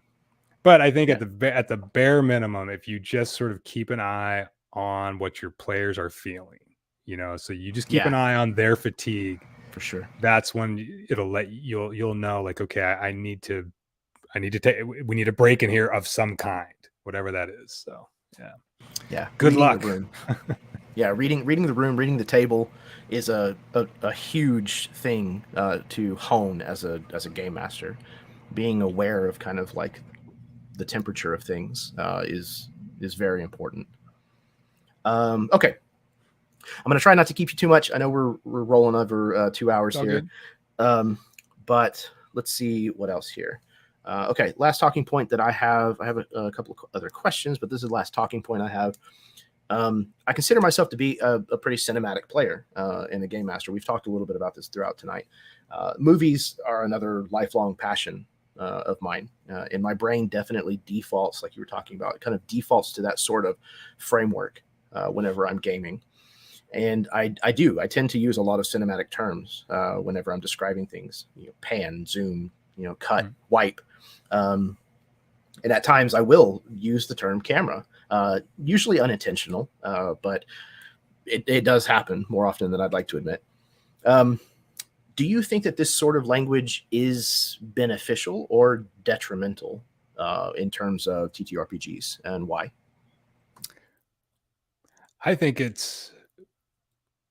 everything about the language being beneficial or not, whether it's film language, whatever it is, it's descriptors. That's what we're talking about, right? Is the words you're using. And I think we've already kind of touched on this. And the point, the most valuable point is the communication. So I don't know if it really matters the terminology you use. I mean, other than flavor, right? You're not going to describe fantasy and cyberpunk terms or whatever, right? Descriptions and that stuff. It's all about flavor. So if your players know or understand what you mean by saying swish pan or zoom in on, if they understand that, I think there's nothing wrong with that. Because you're communicating to them. You're getting across very quickly what they're seeing, right? That's more important, I feel, than trying to come up with, because I don't know. I'm trying to feel like if you were going to describe what you're describing with the cinematic, the filmmaking terms. Okay, we're going to swish pan over, hard cut to the guy in the chair, whatever. It's like to try to describe that, but stay in game flavor, and it's going to take you 2 sentences to do that. It's like, no, just use the cinematic reference and just get there and go and keep things moving. So I think that's totally fine as long as people, if your players were like, we don't like that because it takes us out because you're not being, in the language of Victorian England all the time. Well, then that's maybe an adjustment that you might have to make. But personally, I don't feel there's a problem with it. I do kind of the same thing. We've all been raised. I mean, I'm at the, I'm getting towards the end of the age spectrum here but so even more, every younger generation, everyone's raised with the visual medium, right? So everybody sort of understands that we can all communicate that way, right? We're going to push in on this guy. We're going to pan over here. Here's our wide shot, whatever, right? I think that's totally fine. I think it becomes a kind of an efficiency of language. But it also can make the technical terms aren't necessarily cinematic. The description is what's cinematic, what you're describing the camera as seeing. But those technical terms impart that cinema as well. Like we know what a low angle push in looks like, right? Oh, I mean, I've literally brought us sometimes, this is the Michael Bay shot. And we all know what the Michael Bay shot is. And then I just saved myself a paragraph of description, right? It's like, now we know what it looks like instantly, right? So yeah, I think it's fine. I think it's fine. I think the term that you hit on that absolutely succinctly captivates it for me is the efficiency of language. That's essentially what we're getting down to in all of this. Is it's not about how poetic you can wax. It's about what you're going to be able to get across with what you have. Right. And the snappier, the shorter, the more punchy that you can keep that, the better shorthand that you can develop that's always going to be beneficial, because then you can get to the shit that really matters. Because all the descriptor is really just to make sure that we're kind of on the same page. Yep. So that we can then move on. So we're all walking the same the map. efficiency of language. I like that. Cool. So before I forget, I have a question. I have 2 questions for you from from a viewer of mine that sent in who couldn't attend the live stream, but they want to watch later. And they told me that they had checked out your channel and stuff, and they saw, I think, that you had participated. And I didn't know this was a thing. There's some kind of like create a world in 30 days sort of writing thing. So they had commented on that. And so they have two questions that I'll ask you right now. You can answer them however you see fit. I'm very curious though to know what the answers are. Sure. What published world / setting, it could be RPG, it could be non-RPG, whatever. What world / setting captures your imagination the most? So how about that one? We'll go with that. Wow. I mean, that's a long list. It's kind of like killing my darlings. I mean, sure. As much of a world builder as I view myself as, and as much as I like to create my own settings and tell my stories within them and stuff like that, I'm a lifelong fan of video games and movies and comic books. So, I mean, there's a ton. When I was younger, it was things like Masters of the Universe and Dark Crystal. God, that's a really long list. Halo is a big favorite of mine. I think that the story behind the setting of Halo is very rich, very engrossing, especially for being based on a first-person shooter game. Sure. I like settings that give a lot of room for my own creation. If that makes sense. Sure. If I'm going to run an IP that exists already, which I do. I run a lot of games on my channel that are, Matrix, Ghostbusters, Masters of the Universe, whatever. I like to find room within the setting where I don't have to engage with the canon if I don't want to. But there's still a solid foundation for me to build on and do with it what I want. So the best example I can think of is with Masters of the Universe. That's some hokey shit. Like it was very clearly propaganda to sell toys. Sure. I mean, as an adult, I can clearly see that. As a kid, I was enamored.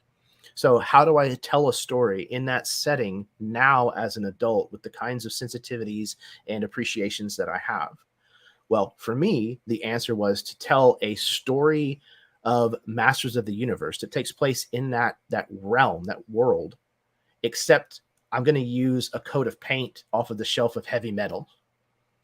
So it's not going to be for kids anymore. It's not going to be PG or G. It's going to be pretty hard in the paint R. It's going to be visceral, and the bad guys are going to be actually bad. Sure. That's the kind of thing that I typically look for in a setting that will draw me in, is room to expand, I guess. Yeah. All right. Very cool. Okay. And what system of currently published rules suits your personal preference in a gaming system? Oh man, again, it's a pretty big list. I think that there are so many amazing systems out there that, and we touched on this a little bit earlier, but that capture very specific experiences. A great example is there's a game called Scream, and I think it's Grant Howitt, but I'm not 100% on that. But it's built specifically around the idea of running a slasher film story. So it's understood ahead of time that only one character is going to escape at the end of the game alive. Okay. And the premise throughout the game is that when your character dies, you as a player become a controlling aspect of the monster, of the threat in the story. Sure. So again, it takes a lot of the pressure away from people who are like, oh no, I got to win. I got to be the one who gets out alive. There's a little bit of that. Right. Well, if I die, then I get to be the one who goes after everybody. Right. I get to antagonize people. Right. So that's a great premise. It's not an overly complex game. It's not, mind blowing in the way that it's designed or anything like that, but it captures a very specific kind of experience. And it's a lot of fun. I used it to run a Scooby-Doo game where the gang from Scooby-Doo is in a slasher film, which was a blast. There's a game called Dread that you play where the conflict resolution mechanic is played with a Jenga tower. And I have never in my life played a game that guarantees a rise in tension. So as you're playing, the stakes get higher and higher, because if you make a pull and the tower falls, your character dies. All right. You typically run horror games with it. And as you're playing, the tension, because again, even when you're not making the pull, somebody else is. Yeah. You've got, the danger cobra going on. You're like, oh no, because you don't want the thing to fall. And I've never seen a mechanic that does such a great job of bringing player emotion and character emotion so in line with one another. Interesting. Wow. So I brought up the samurai one earlier. That's another fantastic one. So, very cool. So I was going to add like a little bit of follow up. So when you run D&D games, when you run like D&D 5e games or whatever, do you run those games staying within the boundaries of the D&D rule set, or do you pull in other rules from other games that you've played?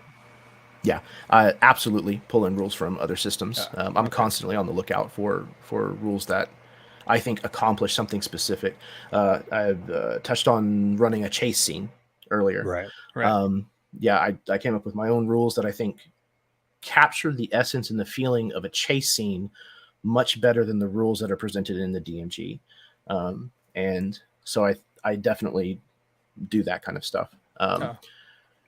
I'm playing a game, running a game currently that has a Baroque setting, and I wanted there to be the opportunity for personal duels. And Dungeons and Dragons does not work for that. It's just not built that way. So I pulled in rules from another game that's intended to capture the pace and the excitement of lightsaber combats, and ported that over into D&D terms to work with D&D rules. So yeah, I absolutely, if it's not working, I throw it out the window. Sure. And it's just how it's done. That's very cool. All right, cool. Thank you very much for indulging me in those. Dude, questions. Absolutely. Thank you for bringing questions. I love talking about this shit. So yeah, if it's not obvious. Okay. Let's see. I've got one last question that I want to ask. Actually, we've pretty much covered that, so we're gonna skip over that. I have one more preloaded question. It's a good friend of mine named Jason Smith. He asks, how would you go about highlighting an important bit in a scene without making it obvious as a neon sign? Yeah. Is it as simple as just describing something else with equal detail, like you mentioned, or is there something else to it? For my limited my limited perspective and experience and whatever, like that is the easiest way to do that for me initially. Because I mean, if you have to tell someone about that detail, it just simply can't be the only detail you tell them about. Otherwise, they have no option other than to just go for that thing. So if you do want to highlight something, but you don't want it to necessarily become like a game breaking or meta moment where you're just telling them whatever this thing is, I think you have to fill in. It's just like you have a coloring book. If you only color the one apple on the tree and that's it, and everything else is black and white, well, then they're going to look at the apple on the tree, right? That's it.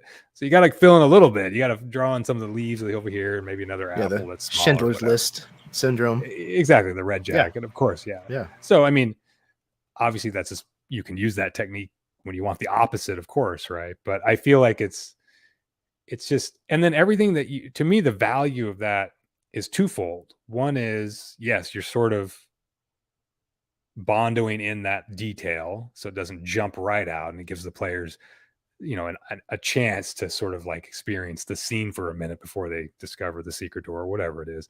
But then you also, every little tidbit you add just adds to that overall world building in players' heads, in your head, right? Just every little detail just gives you a little bit more. So we started out this conversation sort of talking about, we don't want to overwhelm players with detail, but yet you're sort of sneakily getting in details as you go, and just every little thing you say just adds to that overall concept of the world. So it's all valuable in some way.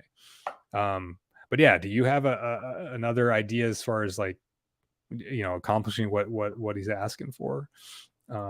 Keeping something not a shiny object in the middle of the scene, but sort of getting it off to the side so it doesn't quite draw your eye right away, I guess. Yeah. I don't know. I don't know if I have any particular like tips or tricks for that situation. To me, like, part of the excitement of a role-playing game, and again, it depends on the genre, but most types of narratives and stories, exploration is a part of the point. That's where part of the excitement of the story comes from, is the discovery, the thing that was in front of you the whole time. And only if you just looked at it the right way or through the right lens would you really understand its real potential or its real meaning. There is a certain level of excitement to that. So I definitely think that there is value and worth in making sure that something doesn't immediately leap out at them as obvious. So Yeah. I guess, like you said, describing it or couching it, in Right. the rest of the Couching it. descriptions, Yeah. being careful to not over describe it. Yeah. But like you said earlier, you can also describe it further later in the scene if Correct. they're not following the trail of breadcrumbs, well Yeah. enough. There's no harm in doing that. Or ask for, a perception roll or investigation roll or whatever the role Sure. is for whatever system you're playing in. And you'll reward them for, a even mediocre result kind of thing. Exactly. I was just gonna say the same Um, thing. You just have them roll a dice. It doesn't even matter what the result is. Even if they roll a yeah. 1, you can be like, yeah, so you were trying to investigate and you were so clumsy you tripped and you fell under the desk, but then your eye catches this thing that's underneath the book. You can always find a way to fold that detail in Yeah, there. absolutely. And The also, two pieces of advice that I'll throw on there is it's never as obvious as you think it is. It's just probably true. the fact. Yeah. Running a murder mystery game, that was a hard learned lesson. That the things that I thought were going to be painfully obvious in a scene were not, and vice versa sometimes. Right. So it's hard to gauge sometimes. Yeah. And then B is that don't ever hide the forward progress of your game or your story behind a pass or fail die roll. If you have to have them discover a piece of information or find a thing, don't leave it up to fate. Just have them find it. That's really good advice. Like that's just that can't be gated behind a die roll, right? Exactly. Because if they have to find it, they have to find it. So that's as simple as that. And sometimes you just that's what they just encounter the thing. Sometimes that's how it works. You know, if they walk in a room and they got to see this one thing, I mean, they might just see it. It might just be that apple in the black and white painting. Sometimes that just works. It all depends on that speed of what your game's going at, your flow, and everything else, right? So you can kind of make a judgment on that as well. Especially if your game's lagging, if you think people are getting bored or whatever, then it's fine. Here's the thing. Go do the thing, whatever. There it is, right? So you can kind of adjust that on the fly. Yeah, sometimes it's okay to let them take a breather for a second. Have an in-character conversation if that's what they're going to do, or stumble around and poke in a couple of different places. It doesn't have to be if they're not going to roll, then I might as well just give that to them the moment that they walk in the door. Of course. You can choose the moment that they find that and make it narratively interesting without there having to be a die roll involved at all. 100%. That's it's exactly right. Yeah. It's a really odd notion to put something that someone has to come across behind a die roll. There's no reason to do that. Yeah. At all. It's something I've seen a lot. It's something I've done. Get caught in a situation where I'm like, well, shit, I thought surely somebody was going to pass that roll, right. And nope. Well, okay, now what do I do? It's just, part of the learning experience. And that's one of the reasons why I like doing this show, is because I've been running games for a long time. And again, like, I am not an expert at this. I don't have all of the answers, but I have answers.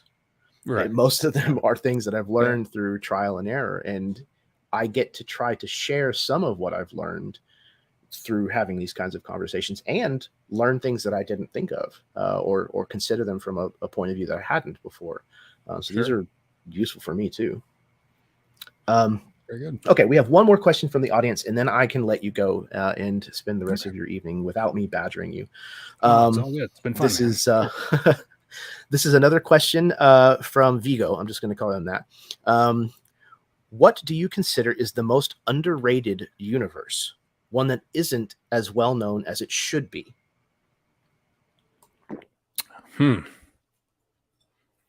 Well, there's probably a bunch of those, because there's a lot more writers that aren't in the 1%, right? It's just from my personal favorites. I definitely like I mean, well, there's a lot out there. I love William Gibson's milieu, right, for cyberpunk. His stuff is, I love his stuff. And it really hasn't been successfully, they did the Peripheral recently. So, whatever. But another one is Abercrombie, which Abercrombie's universe, for fantasy, whatever, right? Joe Abercrombie's books, which is supposedly going to be, they're going to make they're turning something into a film from one of those books finally. So, Best Served Cold. That's what they're going to finally do. I did a whole video saying that should be made into a. I was like, the name is so familiar, and that's because of your video. So yeah, I think that's and he's writing the script for that. So maybe that'll be a universe that can, or become a cinematic universe. I don't know, but yeah, there's probably a lot. I don't know, because undoubtedly, what are some that you have that you would like to see become well known? Well, God, I mean, at the risk of sounding like an utter shill, most of my own settings, I would love to see, have a wider reach. That would make me just completely and totally over the moon happy. Sure. But there is a setting that I have read a series of comic books on. I built one of the settings that I made is a fantasy Western setting. Okay. And I know you mentioned not liking mashing up genres, but I like dark Western, though. The whole mythic dark Western sort of vibe, fantasy Western. I like Westerns. Anyway, carry on. Oh, yeah. No. So when I was looking into that, it was a genre that I found was pretty underdeveloped. There's not a lot of like hard mystical or supernatural Western stuff that I've seen. And so I found a comic book series called The Sixth Gun. So it was a part of the steeping process where I was kind of like doing research and finding out what was already out there and finding out what I could borrow from and what I could expound upon and what I could take and then change and kind of make it my own. And I started reading this comic book series and I was just completely blown away by the inventiveness, the ingenuity. Part of the problem with a lot of mashups is that the genres don't feel like they fit together. It feels forced.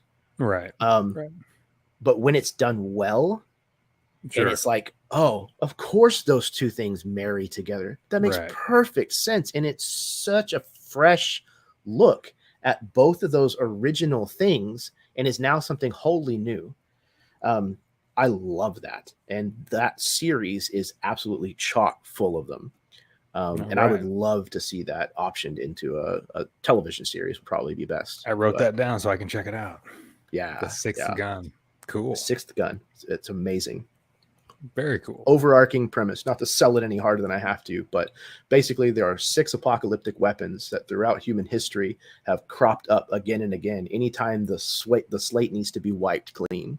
Okay. And yeah. Now it's time for the Sixth Gun. All right. Yeah. Cool. Exactly.